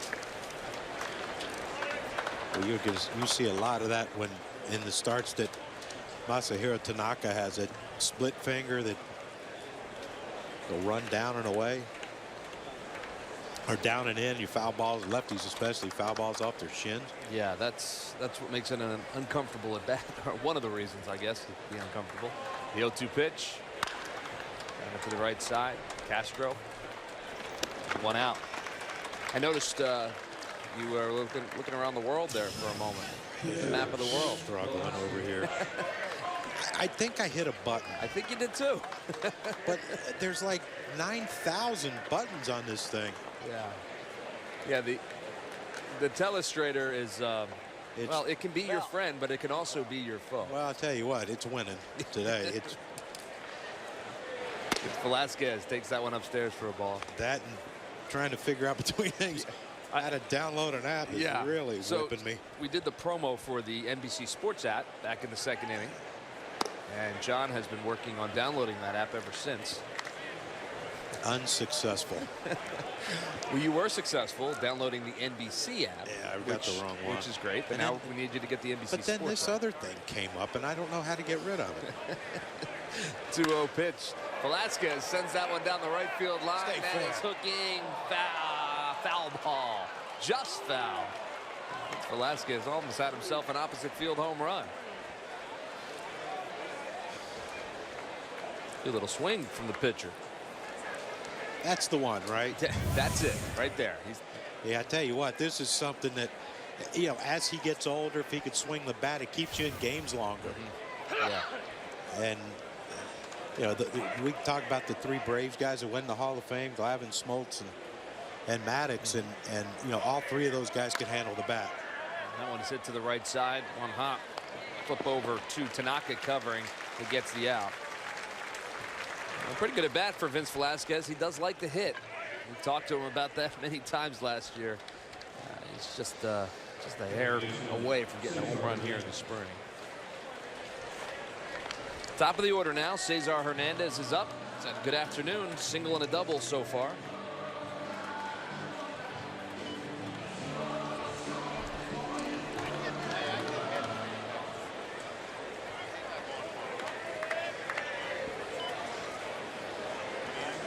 Wouldn't mind seeing the home run here, Murph. That'd be all right. And then his next at bat, he comes up with 2 or 3 on, and he hits the triple and gets the cycle, and we're good to go. And we are good to go. We have a storyline. And a Phillies lead. Well, we'll see what Cesar can do. 1-0 pitch. Outside for a ball. It's 2-0.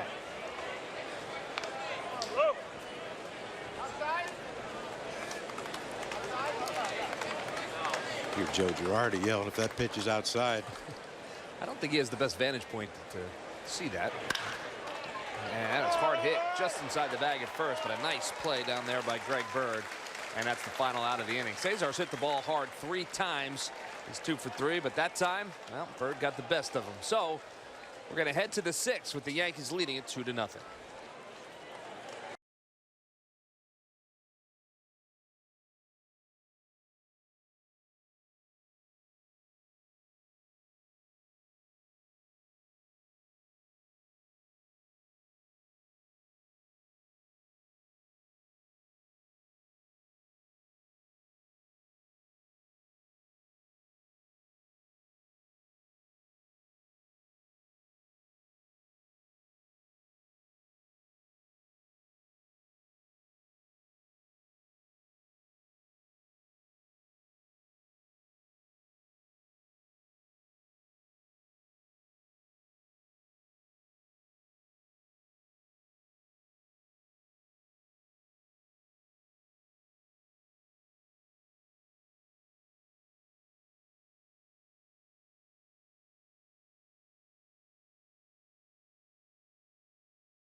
Well, there you see it. Top of the 6th inning.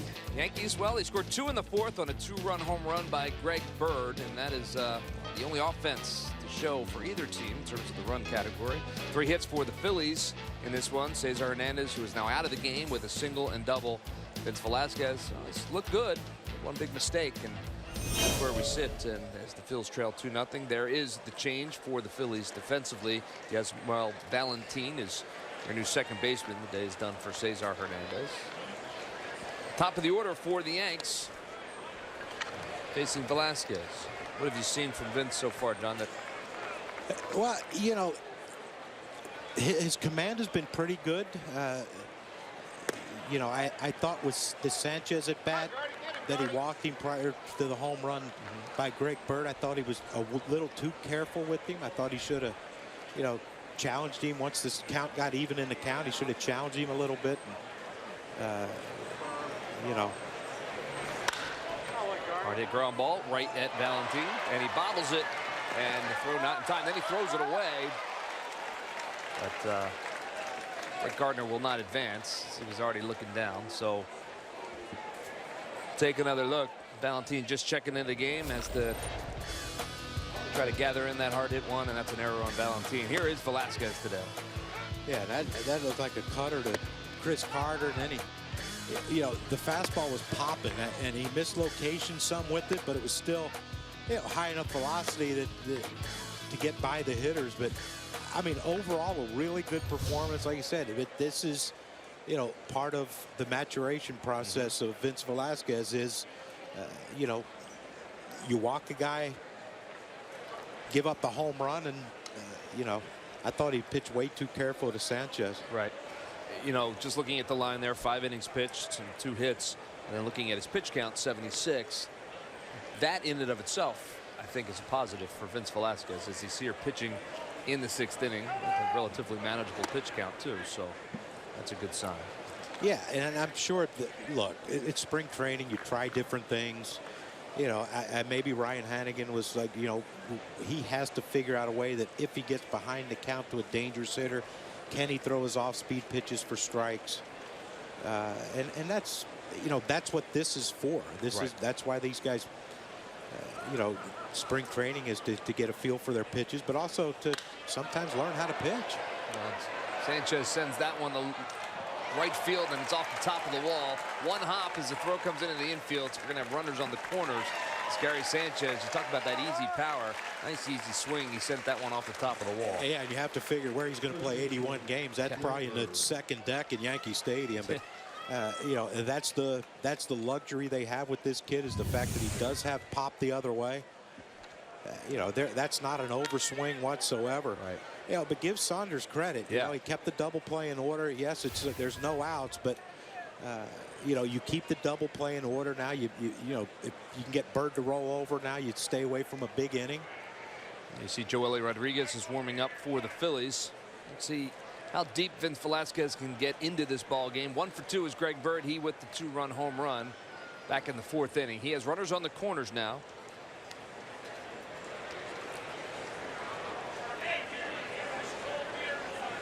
First pitch to Bird. Now straight back. It's 0-1. I think this kid, Greg Bird, is going to, he stays healthy, he's going to put up some impressive numbers. But I mean, that's just, again, easy power to hit a ball that far. And I know the wind's blowing out a little bit to right, but it's not blowing out that hard. I think that would have been gone with the wind blowing in, I think.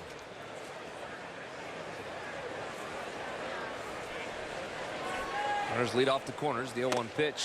Snap throw back to third, and that hit the runner, Gardner, and rolls a little bit into foul territory. No one advances. You know, that's why you teach kids to come back in fair territory when you're taking your secondary lead off third. Watch Gardner, how he gets in the line right there, and the ball hits him. Probably lucky that did hit him, because it bounced up and hit Franco and kept the ball in front of him. If that misses Gardner, that could skip through, and now you're looking at a multi-run inning. Well, the count is 1-1, nobody out. The 1-1 pitch swung on, and that one is crushed to right field, and that one is gone. A 3-run shot this time for Greg Bird.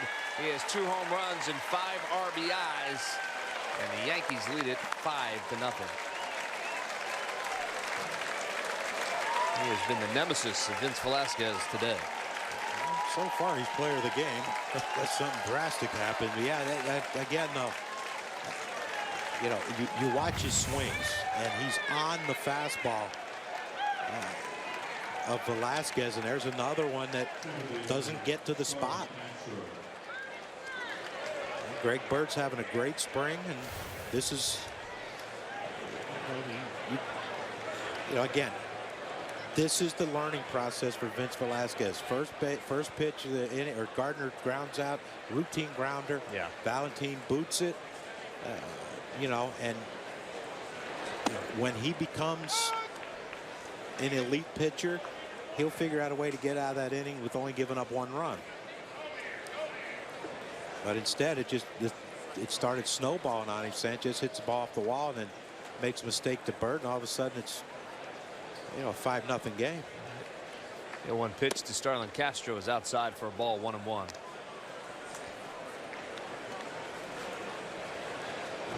I talk pitching a lot with Curt Schilling, and you know, Curt always said, you know, when I get in trouble, I know I had that 1 pitch I can rely on, and that was a fastball down and away to help get me out of an inning or limit the amount of runs they can score. You know, right now, you know, Vince doesn't have that pitch, and when he can figure out that that's that 1 pitch I can throw that I know I'm going to get a strike called or not a great swing on. Well, as you said, it is part of the maturation process. Yeah. 24 years old. I know that Bob McClure and Pete Buchanan and the front office are excited about the talent as he finds the outside corner there for a called 3rd strike. So we get Starlin Castro looking on strikes, and Bob McClure is on the walkie-talkie having a conversation with the bullpen. Here's our Toyota spring report. The Yankees, they've been scoring a ton of runs, and they've got some pretty good pitching as well, as we've talked about with Tanaka. 18-7 so far this spring, so they're tops above the Pirates and the Cardinals. And you don't think this is fun for Joe Girardi? All these young kids. Yeah. You know, let's be honest. His last few years, he was hamstrung with, you know, you have to play Derek Jeter, you have to play Alex Rodriguez. You know, if Mark Teixeira was healthy, you had to play him. You know, and those guys were hurt in and out of the lineup, and you know, Derek got older, so he wasn't the player he was, and you know, now he's got a bunch of these young kids, and it's exciting, and I'm sure it's rejuvenated Joe a little bit. I would think so. The 0-1 pitch is upstairs for a ball. You know, and not for nothing, but it's a similar conversation being had in Philadelphia in terms of, you know, a couple of down years and then really down years that were a result of some older players not being the same guys that they were, but still being in the lineup. So, but I know they're excited about a lot of these players in New York. Yeah, they made some trades. They got some players back, the young, talented. I mean, the White Sox did the same thing. You know, they opened it up and said, "Come get them," but you're going to give us your best. Your best prospects are coming over, or we're not trading them. 2-1 pitch over first strike. It's 2-2. Talked to Chris Sale this winter about him being traded to Boston and how happy he was that, you know, he's going to a winning franchise, and you know, he knew that the White Sox were going to rebuild, and you know, not that he's old, but this is his time for sure. Yeah, I mean, it's, you know, he's in his peak years right now. 2-2 pitch, swing and a miss, and he got him. So another strikeout here in the 6th inning. Vince Velasquez has 2 outs. 7 strikeouts for Velasquez today. Chris Carter has struck out 3 times. Yeah, he can do that. Yeah. It's like Bob McClure bringing in a Joe Ellie. Yep, I think they've seen what they want to see from Vince Velasquez. A lot of good. A couple of pitches where he missed. He probably wants back, but all in all, the day is done, I think, for Vince Velasquez as that conversation continues. Yep, some handshakes on the mound. And we're going to have a pitching change here at Spectrum Field. So Velasquez will sit down. Joely Rodriguez will be the next pitcher for the Phils. We'll be back right after this.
Rookie of the Year favorite Dario Saric leads the Sixers in Oklahoma City to take on Russell Westbrook and the Thunder. Sixers versus Thunder. Coverage begins tonight at 7:30 over on CSN. Or stream the game live on CSNPhilly.com and with the NBC Sports app.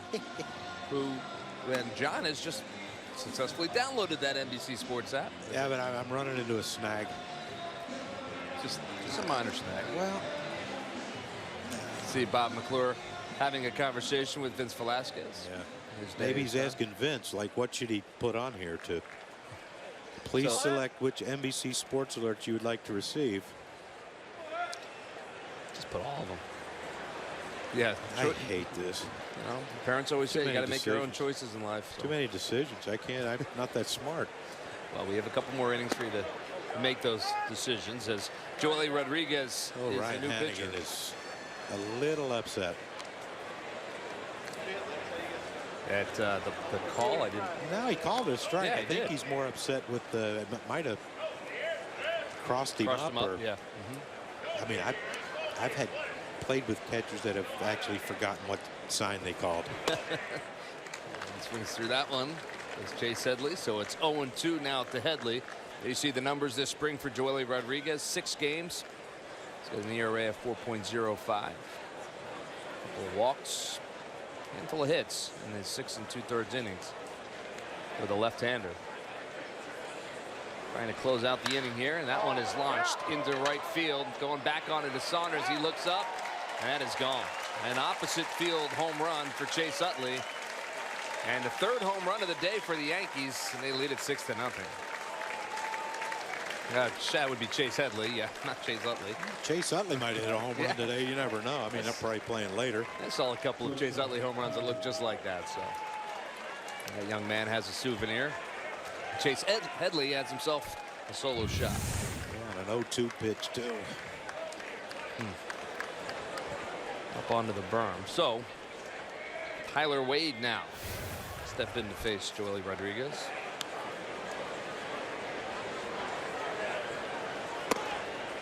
First pitch over for a strike.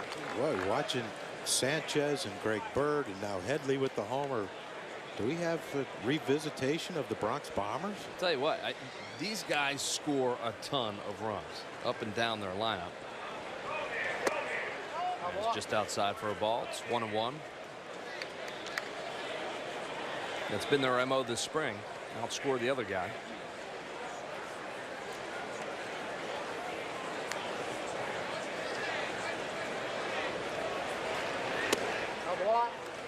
Ball outside for 2-1 now is the count. Well, and that was the struggle with them the last few years is run scores. You know, when you have a pitching staff that's older, like the Yankees do. And CC Sabathia is not a 230 inning guy anymore, really, and Tanaka's a 5-6 inning guy. You score a lot of runs. They still have a great bullpen. I mean, it's middle of the road, end of the road, like 15 teams in the American League. And, yeah. They weren't a great offensive team, but this makes up for your starting pitchers. Their starting pitchers know we give up 3 or 4 runs in 5-6 innings, we can still win. We can still have a chance. And it goes back to your point earlier when you talked about how excited they are to watch guys like Sanchez and some of their young prospects for an entire season. Guys that they saw, for parts of the season last year, near the end of the season, that were so productive. 3-2 pitch, rolled over on, bouncer. Balancing up with it, and makes the throw across the diamond for the final out. There is certainly some optimism in New York from an offensive standpoint. Well, they put 4 up on the board here in the top of the 6th. They now lead it 6-0.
Two runs in the top of the 4th and 4 runs in the top of the 6th for the Yankees, and 3 home runs so far for them.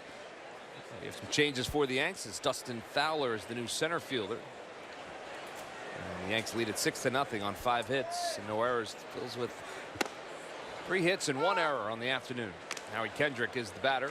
Takes the first pitch over for a strike. Kendrick 0 for 2 this afternoon. In the dirt, it's 1-1. It's 6-0. Bottom 6.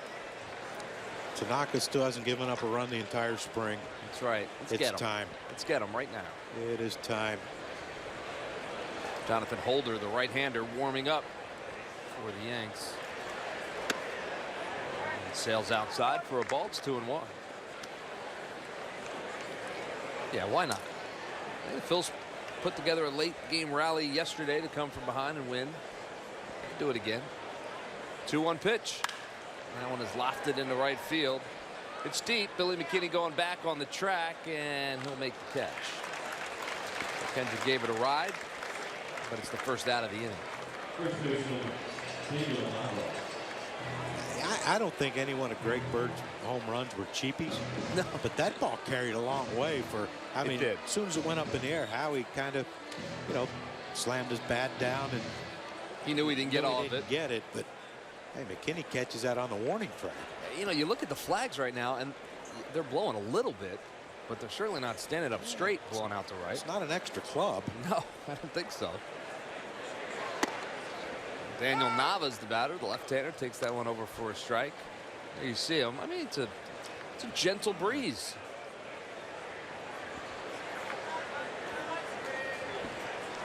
Typical Florida day. That's right. And 1 pitch. Ball 1. It's 1-1 to Daniel Nava. 0 for 2 today. Even 400 for the spring for Nava.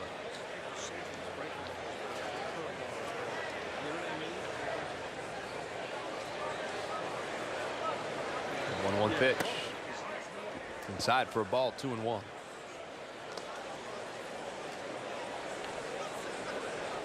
right, look for something elevated, Daniel. Get one up in the air to right. That'd be a good time for his first home run of the spring, right? He's got enough hits. Just needs to fill that category. Grounder. See Mickey get on that one. He didn't even flinch. Uh-oh. Yankees fan found himself in no man's land there. And that fan is going to find himself in the parking lot. Yeah, if you're going to throw one out, you might as well throw them both out. It's not going to take long for the boys in blue to. Hey, where did that guy think that was a good idea? Like, hey, no one's going to see me. I'm going to jump over this fence. They ain't going to be seen. Nobody's looking. Gather your stuff. You got yourself a baseball. That one is fouled off at the plate.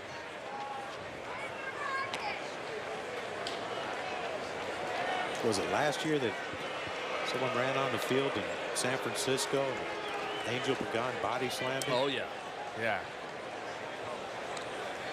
They're still talked at length to Rick Monday when they tried to burn the flag, and Rick Monday took the flag away, Dodger Stadium, and that was great stuff.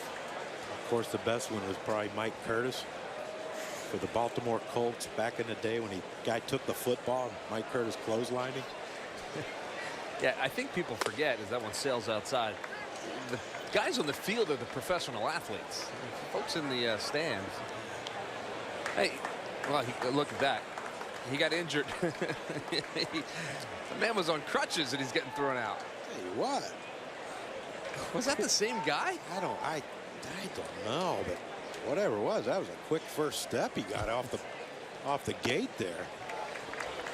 Daniel Nava will take his base. He walks. He's a one-out base runner. Now, the message to those at home is you just can't go on the field. No. You just can't do it. We're going to have a meeting at the mound. Billy Girardi made the change. Yeah, he already called for a change in the bullpen. So, well, Tanaka, I guess he's responsible for the runner on first, but still no runs allowed this spring. We have a pitching change here in Clearwater. We'll be right back.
Well, what are you doing Monday, April the 10th? How about Hatfield Dollar Dog Night at the ballpark? The Mets will be in town April 10th through the 12th. Come on out and get some of those great Phillies Franks from Hatfield. Order your tickets now at Phillies.com. Can't beat Dollar Dog Night. First one of the year. There you see it is 6-0 here. And, oh. So he seems to be moving pretty well there, John.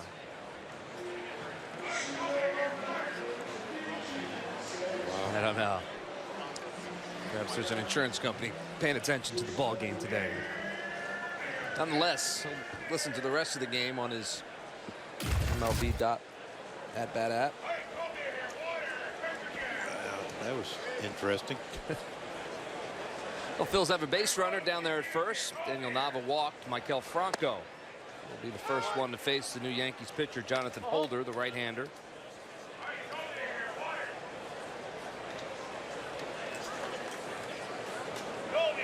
You see Franco 0 for 2 this afternoon.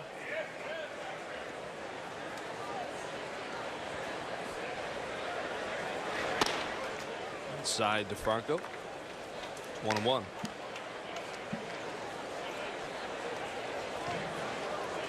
Breaking ball away, fastball in. 1-1.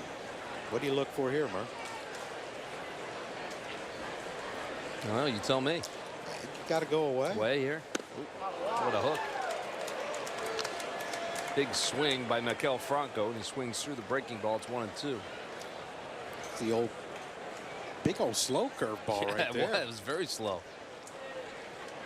I feel like perhaps Maikel could have swung twice at that. Nava leads off first. 1-2 pitch. That one's fouled straight back.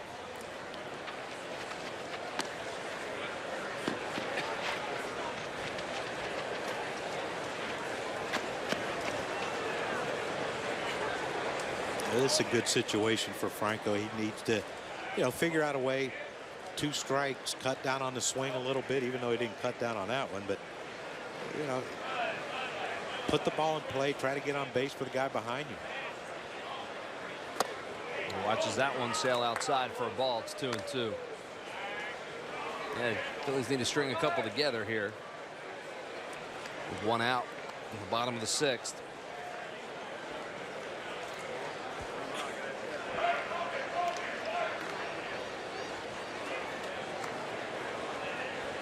Two pitch. Swung on, and that one hit well off the end of the bat. It's going to stay in the park. Not as well as I thought. Left field. Gathers it up is Ref Schneider, and that's the 2nd out of the inning. That sounded coming off the bat. It did sound pretty like good, yeah. Yeah. But off the end of the bat, I guess. And that prevailing 2-mile-an-hour wind blowing out to right probably knocked it down. Yeah, I think so. I hear you. Let's go with that. Let's go with that. I'm with you right there. Yeah, just off the end, just a little bit. But, I'm going with you on that. I thought he got it. Yeah, it sounded pretty good. The wind knocked it down. That one's in the dirt. Michael Saunders is the batter. Saunders almost had a couple in his last at bat. Sent a couple deep down the right field line, but foul. Just need to get Nava a touch home plate. Yeah. Get Tanaka at least 1 run on his resume. Check swing, but it says he went around. I'm sure he's the Yankees. You don't want him to start the season without having given up a run. Right, because we won't know how he'll react. Yeah, first start of the season, he gives up 2 in the first. He could finishing for the year. I think they'll take their chances.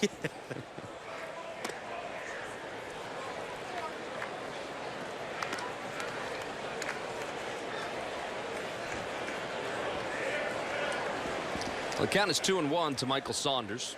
And 2 outs in the bottom of the 6th.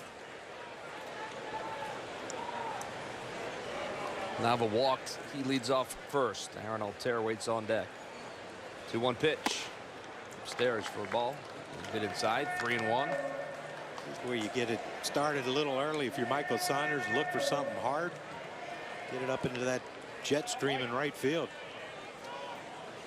Get Tanaka that first run on his resume this season. Spring. So that is the plan. 3-1 count. 3-1 pitch. And it's hit hard right on the ground. And Greg Bird right there to scoop it up. Step on the bag for the final out of the inning. So Tanaka is unscathed as his night is over. And we'll head to the 7th. 6-0 Yanks.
6 innings in the books here at Spectrum Field on a Wednesday afternoon. Some changes for the Phils as they trail at 6-0 to the Yankees. Tyler Goodell now your new left fielder. In for Howie Kendrick. Out there in right is Chris Coghlan. In for Michael Saunders. Maikel Franco's day is also done. Third base, Hector Gomez, your new third baseman. And behind the plate, Andrew Knapp do the catching. From here on out, Joely Rodriguez still on the hill for the Phils. And he faces Rob Refsnyder to lead it off. Refsnyder 0 for 2. Strikeout, fouled out as well.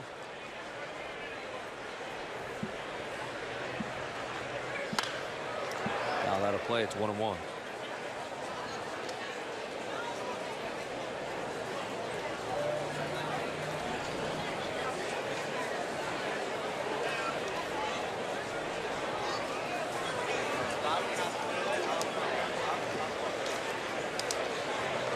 One pitch is inside and low for a ball. It's 2-1.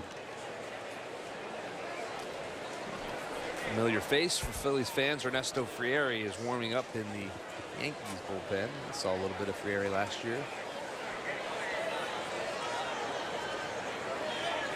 2-1 pitch. Ground ball on the ground. Nice pick by Florman. Spins, fires, and out at first base. A nice play by the shortstop, Pedro Florman, and a nice stretch by Daniel Nava. That's the first out of the inning. Yeah, here's another guy that's not going to be a starter, but battling for a reserve spot. Florman, great range to his left. I love the 360, but under control 360. Great balance and strong throw to first base. Spent time in the big leagues with Baltimore and Minnesota, Pittsburgh. Billy McKinney as your batter. He's 0 for 2 today. McKinney, and then the top of the order for the Yanks.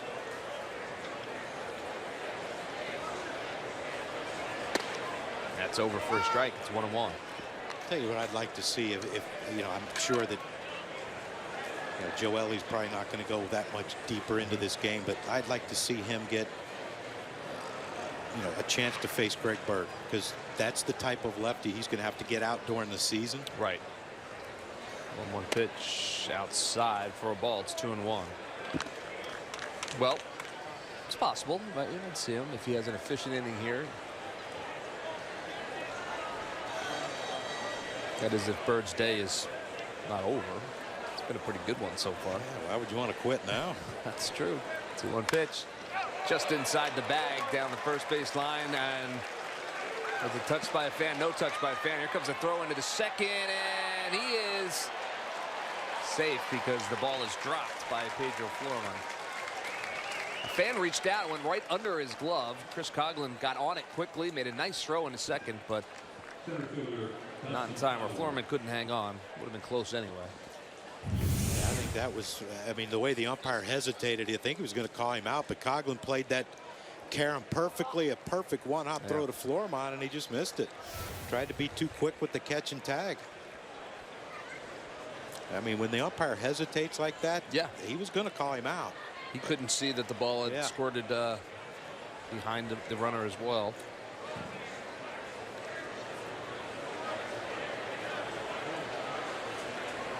So Dustin Fowler is the batter with a runner on second. First pitch over for a strike.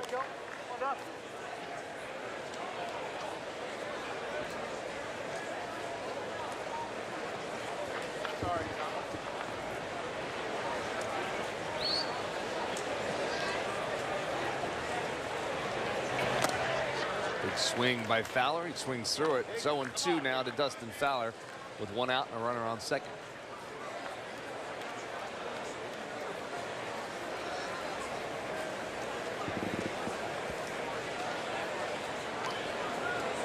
Rodriguez from the stretch. Checks the runner. The 0-2 pitch. Swung on. Popped up. Left side. Going back on it is Florman. Coming in is Aaron Altherr. I think he lost it in the sun. Unable to make the catch. That will fall safely to the ground. Altair had a long run. It looked he was there in plenty of time. I think he's looking up at the sun right now. May have lost it. Yeah, that's one of those balls where you know, we can't tell from up here and from the replay if he is actually calling for the ball, and once he did, you give him space as a middle infielder and the left fielder. But you know, he does have his glasses on, so we're happy about that. But you can still lose balls in the sun even with glasses on. Absolutely. You don't see that a whole lot from Aaron Altair, but he probably called it early, and when he called it, he could see it, and then as he progressed further into shallow left field, he lost it in the sun, but all the other guys had already given way to him. Peeled off. Yeah. Pitch is inside to Kyle Higashioka. It does appear that Greg Bird's day is done. So pinch hitter has moved into the on-deck circle.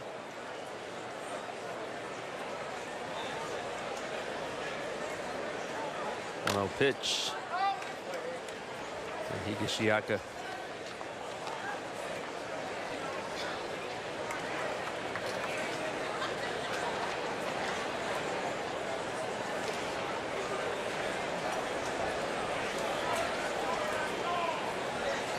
Runners at first and second.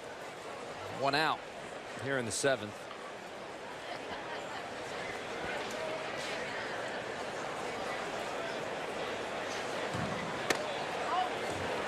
Inside for a ball. It's 2-1. What is McKinney doing? Why is he not on third? I guess he thought it was, well, I mean, it was pretty shallow. The shortstop, I guess you can't get too far off, but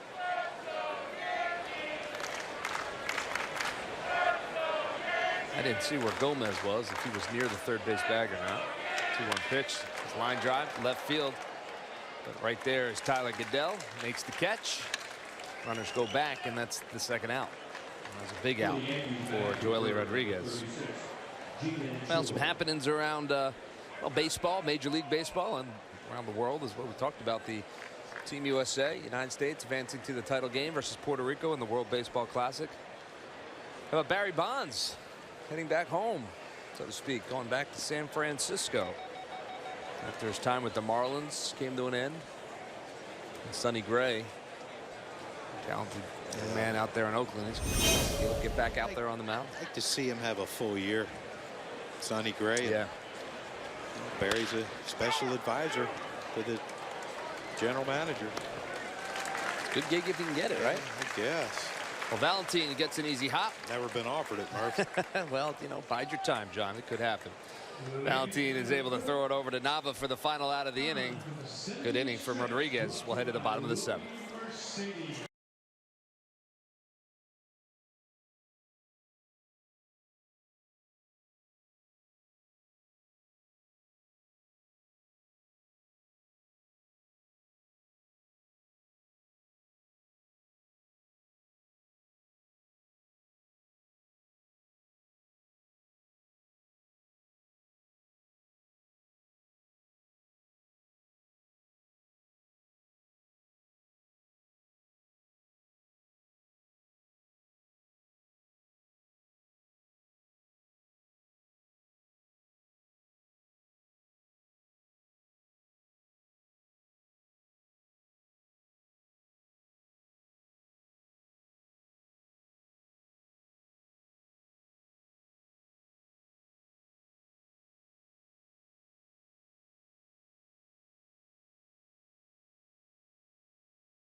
Well, Phil's with a couple more chances here as they trail at 6-0 to the New York Yankees. The Yankees with 3 long home runs in this one, 2 off the bat of a good young player in Greg Bird. He had his way today. 5 RBIs for Bird as he has really paced the New York Yankees today. That's where we stand, 6-0. Phillies will try to get back into this one as Ernesto Frieri will be the new pitcher for the Yanks. An interesting story in Frieri. We'll talk about that in just a minute. Lots of changes also for the Yanks. We'll get you them as well.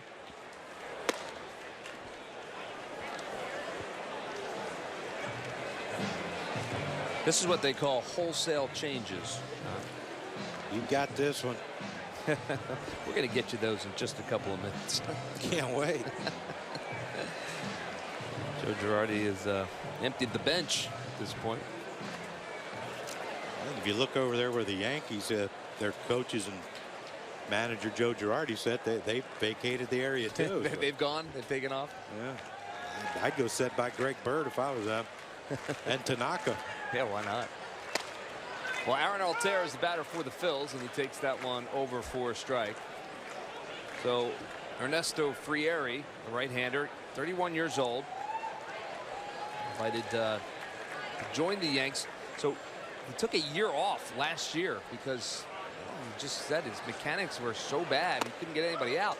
We saw him a little bit here in spring training last year with the Phillies.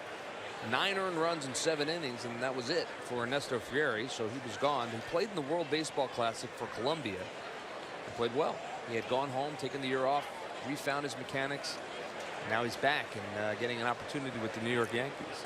Well, you wonder too if he maybe reconnected with the love for the game. Yeah, perhaps. You know, sometimes when you struggle, you get frustrated. It's you know, you're not real happy with yourself, first of all, for getting into this situation, but not being able to find a way out.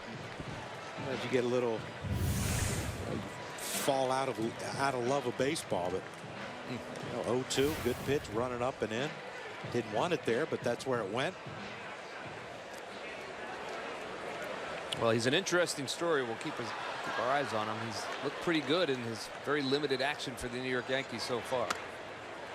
Andrew Knapp is the batter for the Phils. He closed for the Angels, yeah. right? For a while. I mean, he was a good. Yeah, I think he had but 37 saves back in 2013. And then just lost it. Kind of lost it. And it happens. I mean, it happens to guys.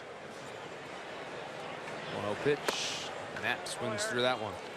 Tell you what, I just saw right there that could add to that high ERA. Just fastball, first pitch fastball, quicker movements to home. He threw the off-speed pitch there and really slowed up to throw it.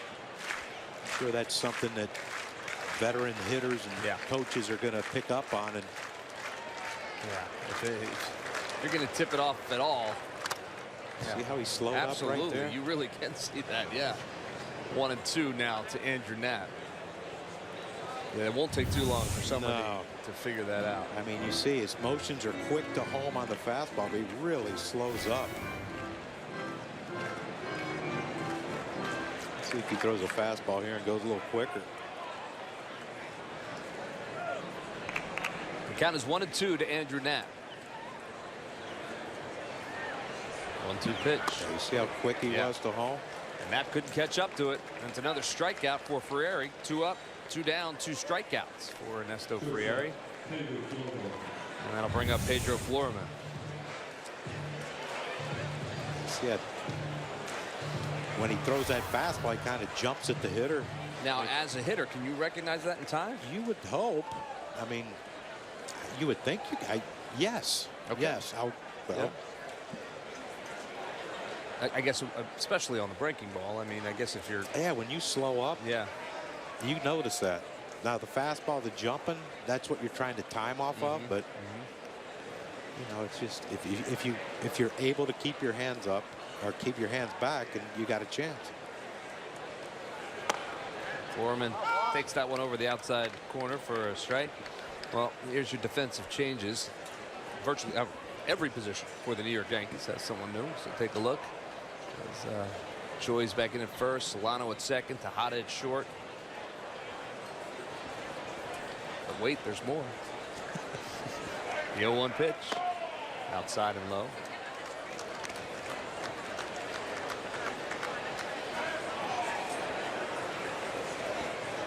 There you go, Cosmo. Schwab over there at third now.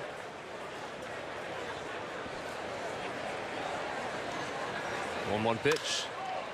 That is lifted down the left field line and out of play. Foul ball. 1-2 to Pedro Florman.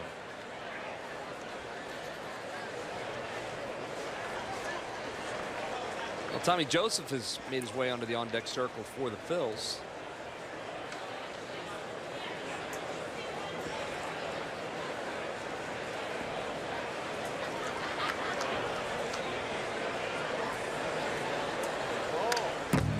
Quick pitch, Steve. Yeah, you see Florman looking out there. Yeah, that seems to be, you know, Johnny Cueto does it. And, you don't mind if a guy's throwing low 90, but can you imagine if Aroldis Chapman did that at 105? We're going to quick pitch you. Yeah. You kind of don't need to. You're not going to trick many people. Just go ahead and throw it your normal way. It's effective. Here's the 1-2 pitch. Fouled straight back. Remains 1-2. 2 outs here in the bottom of the 7th.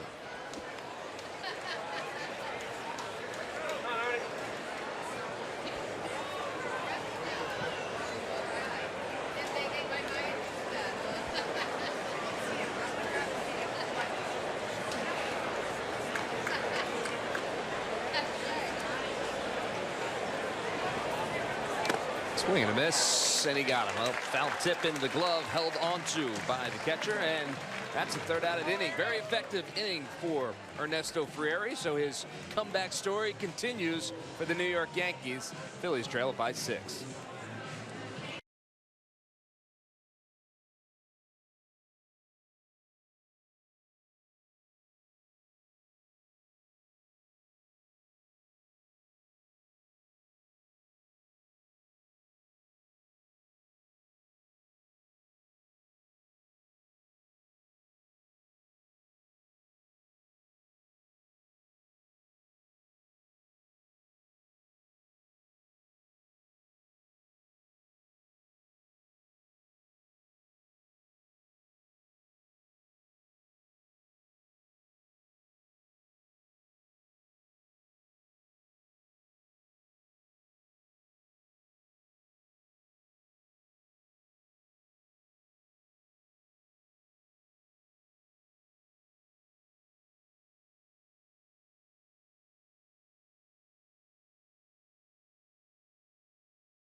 Well, the players are getting ready for the regular season, and so can you. Download the NBC Sports app now so you can stream the Phils on the go, starting with the season opener on April 3rd and all season long. And I am happy to report that John Kruk has done just that. 6.5 innings, but he got it done. The app has been downloaded. That's my first ever. Is that right? Yeah. The Philly Fanatic. Oh, I had children. Is that the truth? Philly Fanatic is happy for you too, John. Saying that a guy? Yeah. You're the best. Way to go. Uh-oh. And Joaquin Benoit was the... Looks like he needs his nail clipped. Yeah. Well, that's exactly what's going to happen. Sean Ficasny. It's out there with a couple of nail clippers. And that's good news. At first I thought maybe it was a blister. Yeah, those things can be troublesome. Yeah, especially for a pitcher. So Benoit's okay. As you see, 3 games. He's hasn't found his stride quite yet as Benoit. The ERA is at 12, but just the 3 innings pitched. We'll see what he can do here against a very good New York Yankees lineup. Donovan Solano. It's that first pitch over for a strike. And you see the numbers for Solano through 14 games this spring.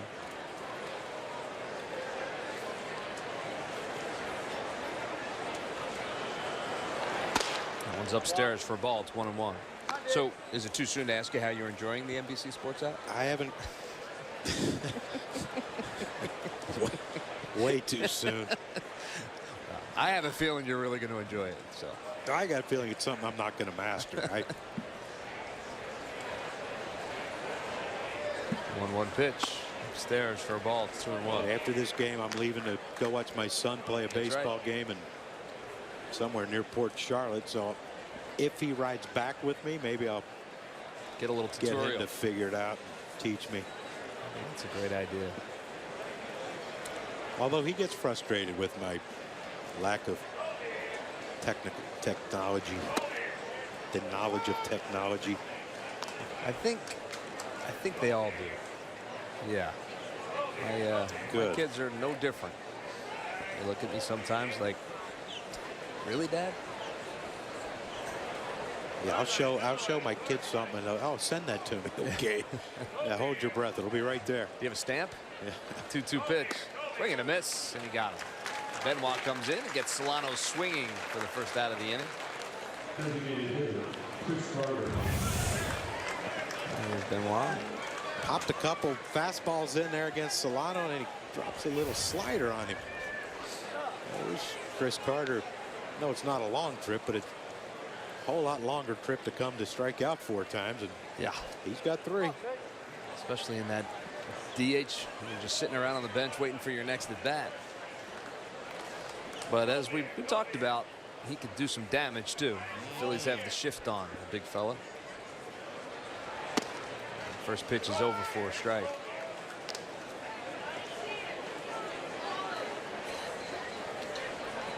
You see only the first baseman Daniel Nava left on the right side for the Phils. Yeah, 1 pitch. It's a ball. It's 1-1. But you can tell why Chris Carter's the power hitter. Matt Marsh warming up in the bullpen for the Yanks. I mean, you watch his first move, his left hip opens. I mean, he's looking to spin. Check swing. And outside for a ball. It's 2-1. You know, you're giving some to get some. You're going. He had 41 home runs last year. He's going to strike out for you too. Right. You have to live with it.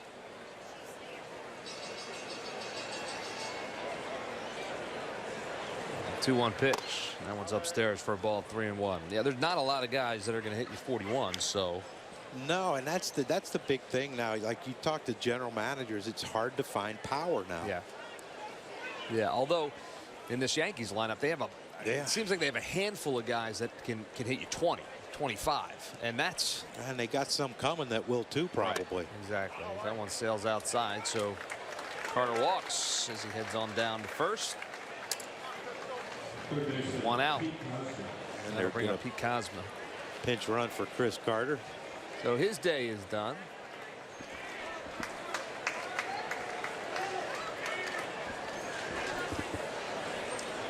Number 85.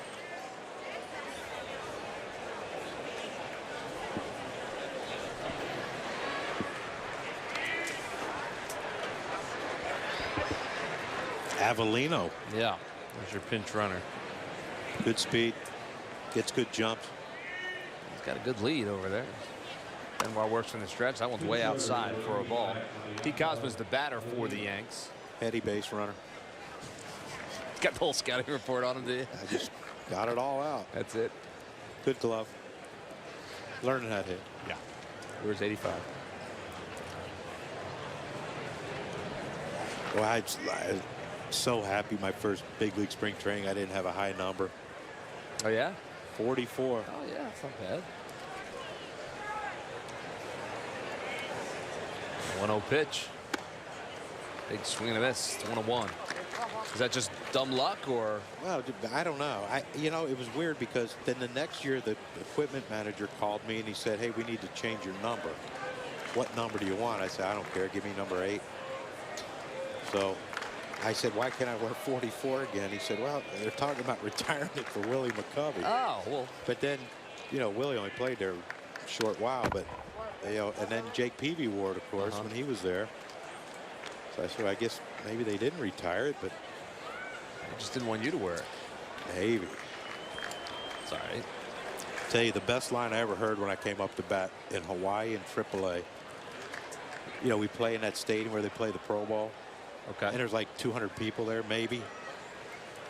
Aloha Stadium, or maybe 100 people. Okay. At the most. Like, who's going to go to a minor league baseball game In Hawaii? Yeah, right.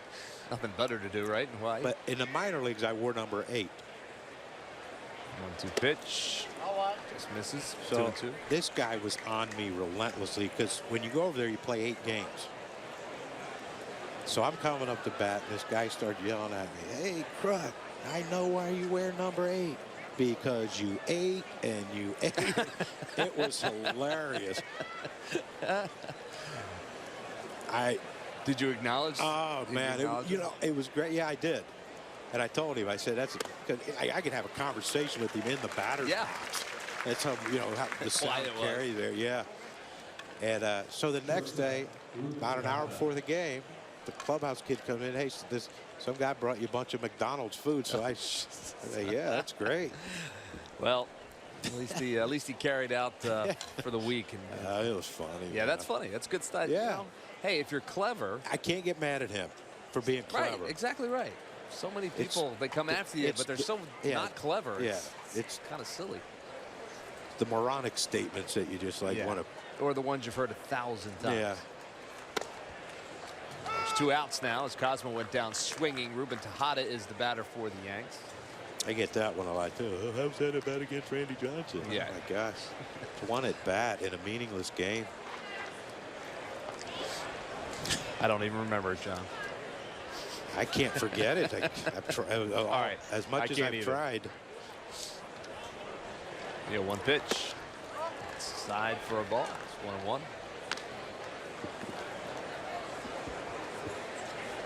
I mean, I'm sure with the injury to Didi Gregorius, I'm sure Ruben Tejada is going to get that shortstop look for the Yankees.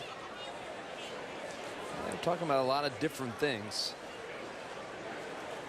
You know, Brian Cashman came out yesterday and said, you know, they're going to take this time over the next 2 weeks to make the best decision they can. It's a big loss for the Yankees any way you slice it. Yeah, I'm so happy for him too. That, you know, struggled early and you know, trying to replace Derek Jeter. You know, which is it's so similar difficult to what the Phillies had to do in trying to replace Schmidt. You know, every third baseman who came along. Yep. You know, well, he's not as good as Schmidt. Well, of course not.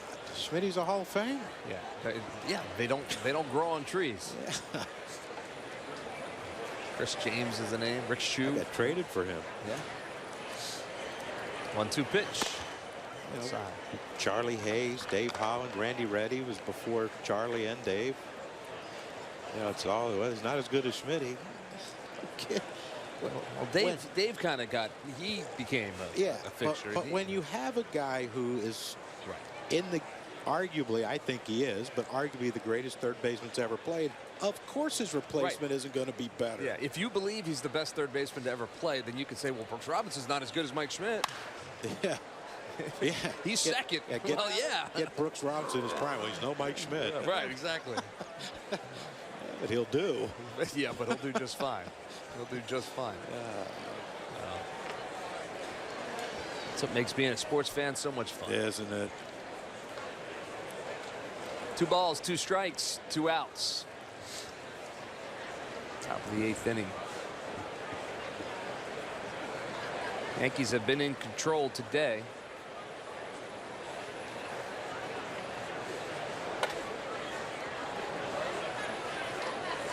2-2 pitch. Foul back. We'll do it again.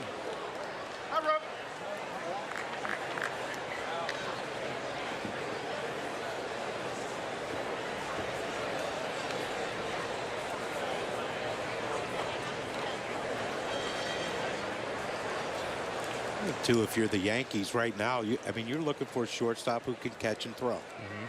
They're going to have offense. It appears that they're going to score a lot of runs. So, you know, you get a shortstop who can catch and throw. Wait till Didi comes back, and now you add another offensive player to that mix. Yeah, I would imagine that's exactly what they're thinking. 2-2 pitches outside and low for a ball. 3-2.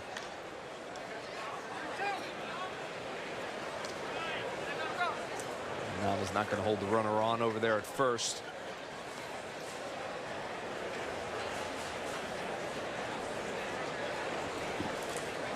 And while looks in, gets his sign.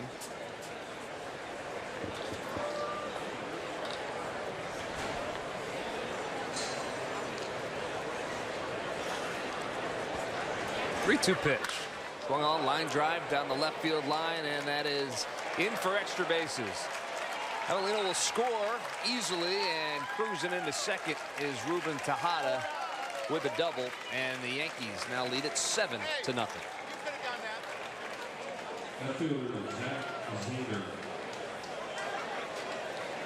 When you watch the at bat against Ruben Tejada, it looked like, you know, Ruben was up there with one thing in mind. That was to try to pull. I thought if Benoit could get the ball away from him, he could possibly get him to hit one off the end of the bat or get a swing and miss, but he got one in, and Tejada hits it down the line, first and third, or 3-2, 2 outs, runner running, easy score. Contact. So it's now 7-0. Yanks over the Phils. 2 outs here in the 8th. While trying to get out of this without any further damage. Tejada leads off second. First pitch to Zach Zender. Foul straight back. It's 0-1. I'll be glad when they get to the 25-man roster. It's always a challenge. 7th, 8th, and 9th. The Grapefruit League games.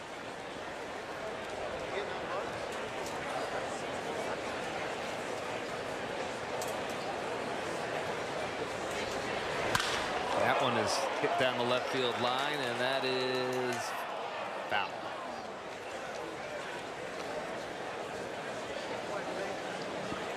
Doesn't it sound like he hit that one good? Yeah, it almost sounded like maybe he broke his bat there. Some weird stuff going on out in left field today. I think our microphones are exceptionally good today. I can't, because I can't hear. Usually you can hear some chatter from, but like I've heard Joe Girardi a couple times, and yeah, I heard Bob McClure earlier today. Our audio guys are just on top of things. They're doing it well today. Every day, especially well today.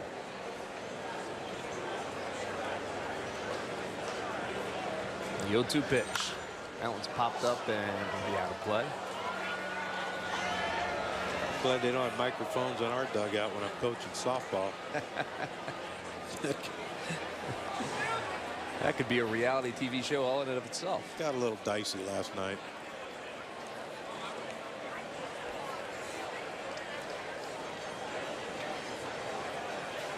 Well, guys are going through a little bit of a rough patch, but little.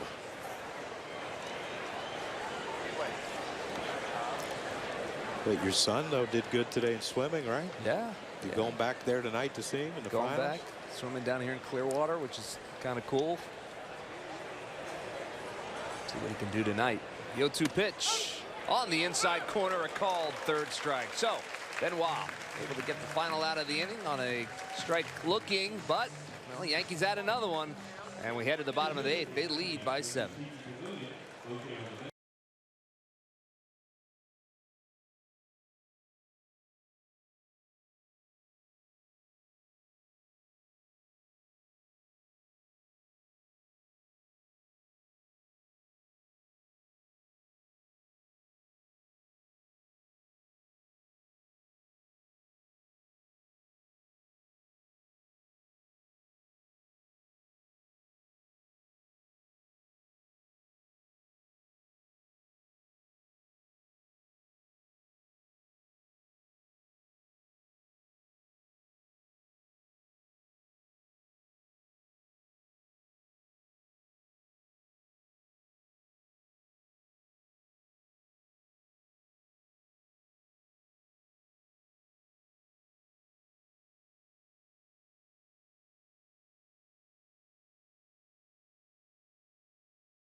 Well, the Phillies Spring Pass, 11 games for just $50. You get access to every Phillies regular season home game in the month of April, excluding opening day on April 7th.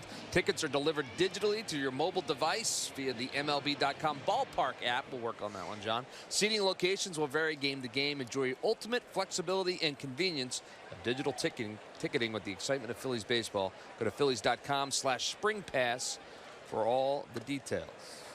Tommy Joseph steps in and takes that one a little bit high for a ball. It's 1-0. We'll help you with that app. Is what I was trying to. You know, I think as the season progresses, like on a long trip, maybe we can. If we can go through that. You can. Larry Anderson's great. He'll help you out. Yeah, sure of that. Gosh. I mean, when he was born, they had to write on stones. 2-0 pitch outside for a ball. It's 3-0. I got to get an iPad thing, I think. Yeah. For the Very handy. plane, so I can listen to music, watch movies or whatever. They certainly do come in handy. 3-0 pitch. That one's over for a strike. 3-1. Matt Marsh is the new pitcher for the Yanks. You just got a chance to look at his numbers. Big right-hander, 6'3". At a Liberty University. Virginia? No, is Liberty in Virginia? I don't know. Inside for a ball, he walks him.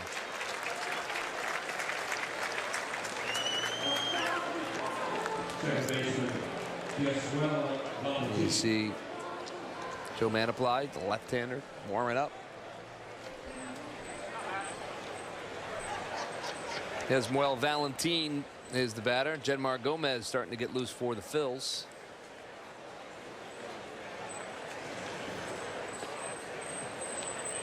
Liberty College or Liberty University? University. Because Valentin turns on that one, and it's over the head of the right fielder, and one hops off the wall. Valentin will cruise into second. Joseph will move up to third. The Phils have something going here in the bottom of the 8th. Here we come. Runners at second and third with nobody out. Hey, well, that was a good read by Tommy Joseph. Yeah. He didn't, you know, a lot of guys, when they see the ball on the line, they'll go less than halfway. He was 3/4 away to second base. Once he saw that ball get over his head, he got to third base easily. Yeah, take a look. Yeah, watch this. He's hesitating, but he's still moving towards second base, so his momentum's taking him that way. Even if the right fielder catches it, he's going to have his back to the infield. There's no way he could turn and throw to first that quickly. Well, that's what we were talking about with Mickey Morandini. Those little things on the base paths. Look at base paths that can make a difference.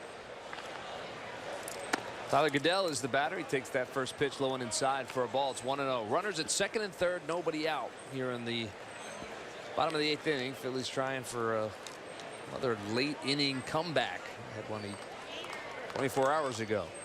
1-0 pitch is over for a strike. It's 1-1. By the way, Lynchburg, Virginia. Yeah, you were right. I played against a guy that went there. I don't know how I remember that. Lee Guterman, big left-handed pitcher. Seattle. He went there. It's amazing the stupid things you remember. Yeah, isn't that the truth? Hey, and the really important things you don't.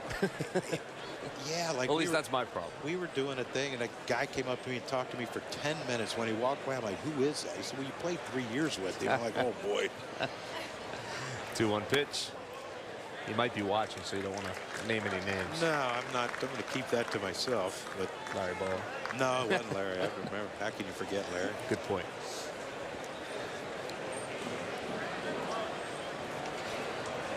Valentin leads off second. Joseph off third. 3-1 pitch. He's lofted into center field. Didn't be deep enough to score a run. Joseph will tag.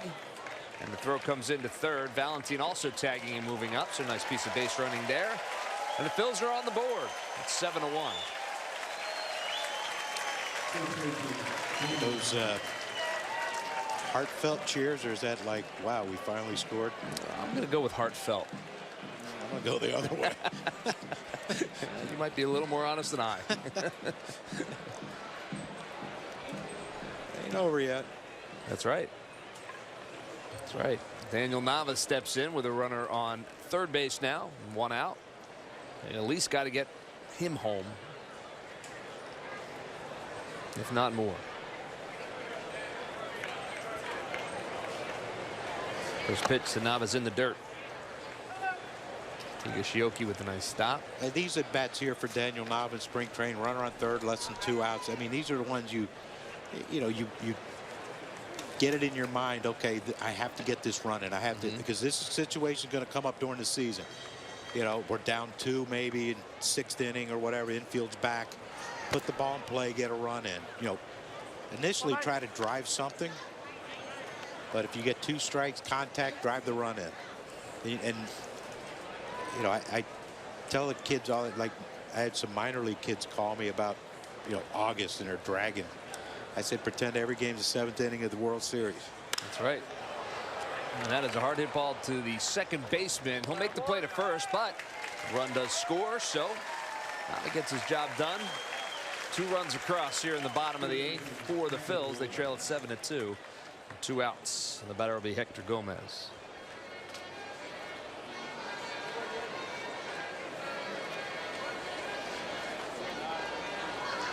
I was reading some of the quotes from the Detroit Tigers players after they were no hit by the Yankees, you know, a couple days ago, and you know, it's the same kind of conversation in that these guys, it's spring training. Everyone knows it's spring training. It's a combined no-hitter. It's, you know, it's certainly not the same as a regular season no-hitter by one guy. However, no one likes to get no-hit. No one likes to get shut out. And Phil's able to push 2 across here. There's a pride factor for these guys, if nothing else. I mean, they're professionals. Yeah, you know, and that's, you know, the first few games in the spring, you know, you're just trying to feel your way through games and see pitches and whatever and try to get your timing, and pitchers are trying to get, you know, work on their fastball location, and the rest will come later. But I mean, you know, when I hear guys say, and I struggled in spring a lot, but when I hear guys say, it's spring training, it doesn't matter, you know, it eats them up inside. Yeah. I mean, you don't think Howie Kendrick goes home and said, man, I'm only hitting 160 or whatever? Sure. And it doesn't bother him, especially you're with a new team.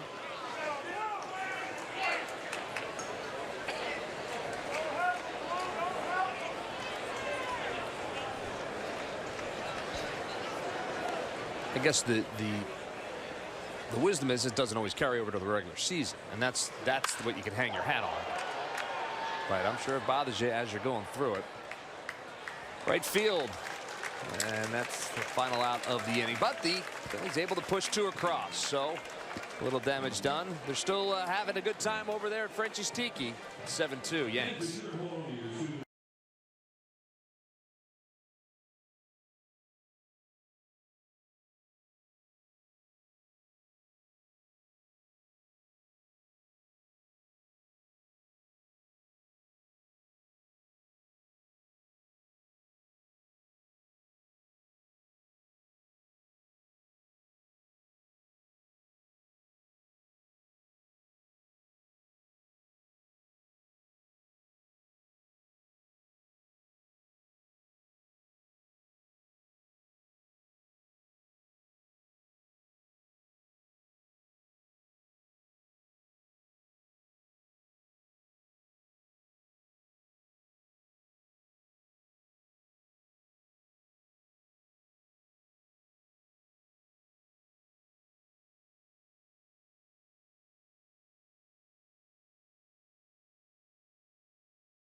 One inning to play here in Clearwater at Spectrum Field. The Yankees on top of the Phillies 7-2, 7-8-0 for the Yanks, 2-4-1 for the Phillies. Top of the 9th. Well, we have some congratulations to send out to Phillies pitcher Clay Buchholz and his wife Lindsay, who had child number 3, their newest addition, Jax Daniel Buchholz. Little boy born yesterday. See, that's the the Instagram account of Lindsay, and she says can't wait to reunite him with his big sis, 2 sisters. So congratulations to Clay and Lindsay. Congratulations, Clay. Yeah. That's awesome. We'll see Clay back here pretty soon, I'm sure, as everything gets settled. Genmar Gomez, he had a baby last year during the season. His wife did. His wife did. I clarified that. And just in case. Here you see his numbers for the spring, 6 games. Will be that'd be some sort of record, wouldn't it? 30-something saves and a baby. And a baby. That would be hard to break. Punchy. It's getting late. Gomez finds the strike zone. Rashad Crawford is the batter for the Yankees, and it's 0-1 to him. Genmar Gomez was really one of the great stories last year for the Phillies, and one of the really good stories in all of baseball. He emerged as the Phillies closer, and man, oh man, for the first 4.5 months of the season, he was just absolutely terrific. Did seem to run out of gas at the end, but he'll be the closer when the team heads north. He's going to get every opportunity to keep that job for the Phils. 1-1 pitch and a miss. It's 1-2.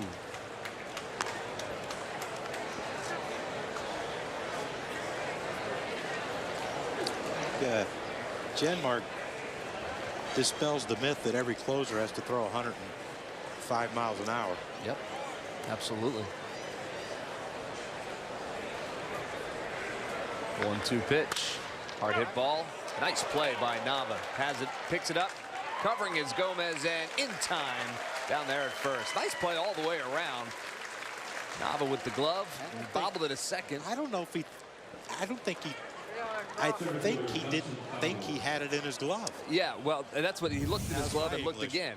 That was. Yeah, like I he knew gets up right here, but you see how there you go. Yeah. I got it. Just in time.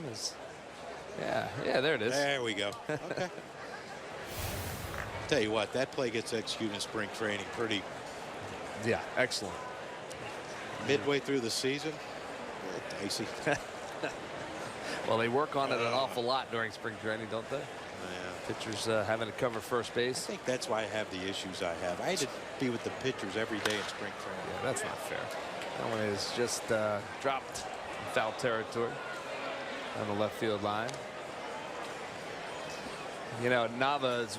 You know, we started the program talking today about some versatility and some of the guys that are versatile, and Nava being one of them. These guys are all so intriguing. You know, you don't know who's going to make these final 2 or 3 roster spots because they all have their plus sides, and we just saw a little bit of Nava.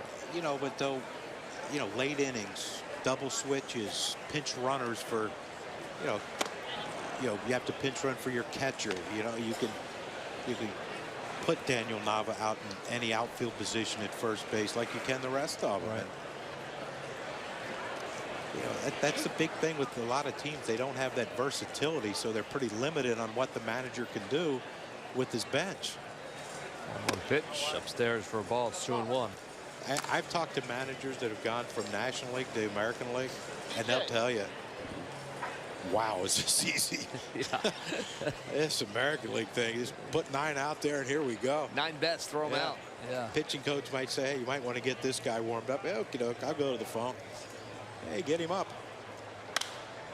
And that one is lofted into left field. Goodell calls off Florman, makes the catch. 2 outs. Now, I'm a National League guy. I grew up obviously in Philadelphia, so watching the National League team, but I prefer the National League game for sure. I do too. And you know what? When you talk to National League pitchers, they like the National League game better. One, they get to pitch against the pitcher, but right. You know, those guys like to hit. Yeah, most of them. I mean, some of them are really awful. Yeah. But at one point in their lives, they were probably the best hitter on their team. No, I got a story about that one. Okay. We're playing in Atlanta. We go 14 innings. I led off for some reason. I'm 0 for 7. Dave Leeper, who told me he got DH'd for in high school, didn't have a bat, so I loaned him my bat. We scored like 4 or 5 runs in the 14th or whatever, 15th. 2 outs. I'm like, shoot, I ain't gonna go 0 for 8. Not only did I give him my game back because I didn't think he'd make contact, he hits a broken bat blooper over the third baseman's head. Now I had to go back, get a bat, come up, and proceed to go 0 for 8. 0 for 8. Like, wow, what a day. Last time I let off. I'm surprised you remember that one. See, those are the ones that you should forget, right? Just pretend it never even happened. I guess that's what makes me so miserable sometimes. I remember all the bad stuff. Count is 2-1. Yeah, I remember. 209. Here's the 2-1 pitch. Now it's out of play.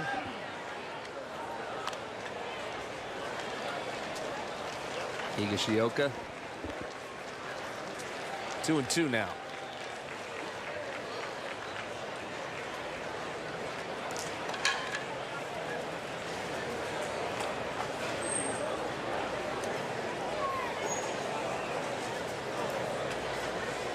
Gomez has his sign.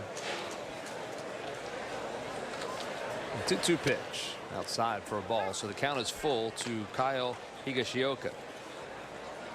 Yeah, Dave Leeper said, you don't have to worry about me breaking it. I got DH for in high school. I'm like, oh, good. So I saved my game bat, which after 0 for 7, it's not really a game bat anymore. Well, at least you know there was Pretty one much last slump. There was one last hit in it, right? Yeah.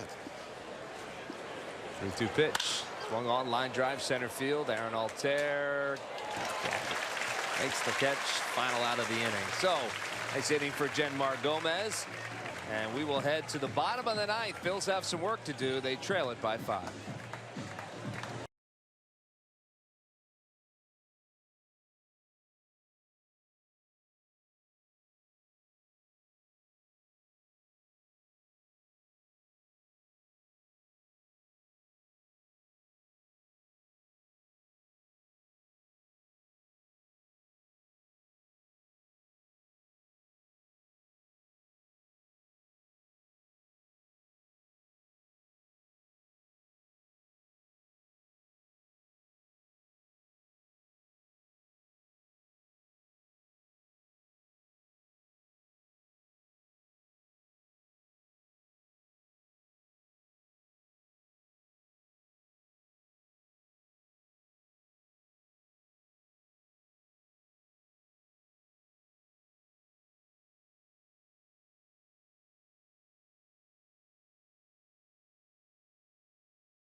Great opening weekend of baseball and great promotions for everyone. I'm talking about Nationals weekend. Friday, April 7th at 3:05. Nemours opening day, followed by Saturday, April 8th at 7:05. McDonald's opening night. Sunday, April 9th, 1:35. Cavity Busters Kids opening day. Great giveaways each of those days, which we've talked about, and good baseball as well as the Nationals come to town. You can order your tickets at Phillies.com.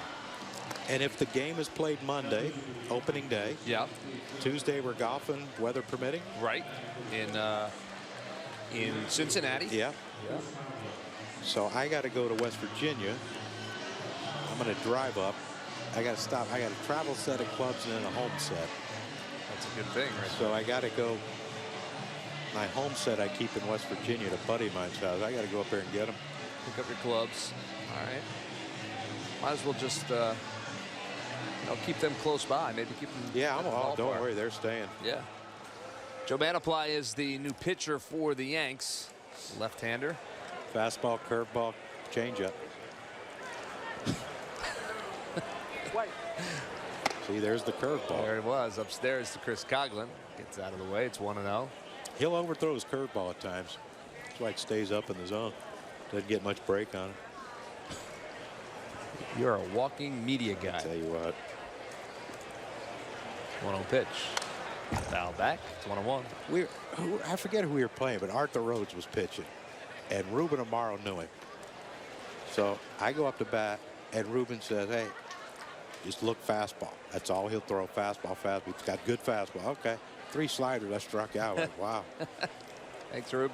I've never seen him do that. I said, well, I'm happy to be the first. 1-1 pitch, fouled straight back. It's 1-2. Who was he with? Cleveland, maybe? When Cleveland had spring training down here? I think he was. Yeah, I think it was Cleveland. That makes sense. A 1-2 pitch. What year was that? Do you remember? Because I wanted to hesitate to tell you where I was in like 91 or 92. It probably was then. Yeah. High school? No, I was in college at that point. No, that'll. 2-2 pitch. Inside for a ball, 3-2. What college you go to? St. Joseph's University. They let me stay all 4 years. Wow. Must be pretty lenient there. On the ground to second base. 1 out here in the bottom of the 9th. And that'll bring up Aaron Altair.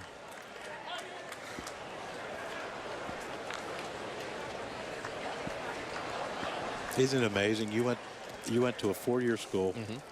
I went to a JUCO and didn't do well. We had the same job. I told Doug Glanville that one day. I said, you're Ivy League educated, and I'm a JUCO dropout, and we have the same job. Wow. Life isn't fair for you smart people, is it? That's something I'm going to be thinking about all night, John. Yeah. Thank you. Well, I like to leave you with something every day. A little bit of wisdom. 1-1 to Aaron Altair. 2 outs, 6 runs.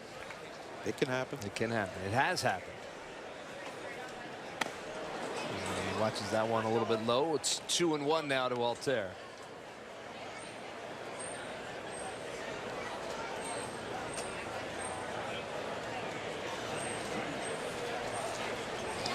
The 2-1 pitch.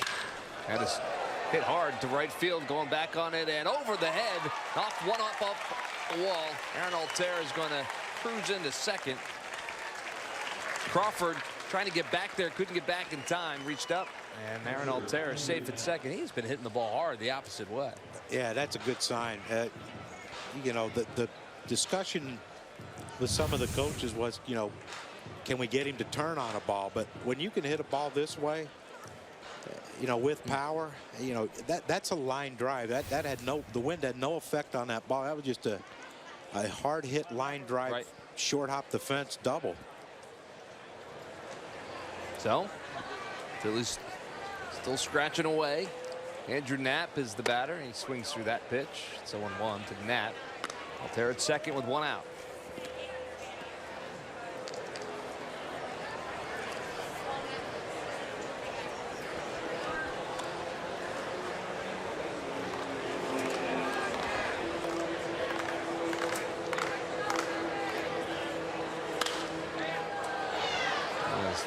Lofted out of play on the right field line.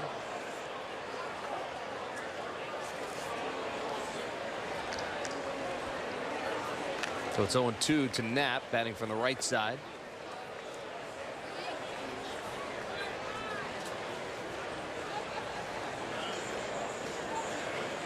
Pedro Florman waits on deck. Outside for a ball. It's 1-2.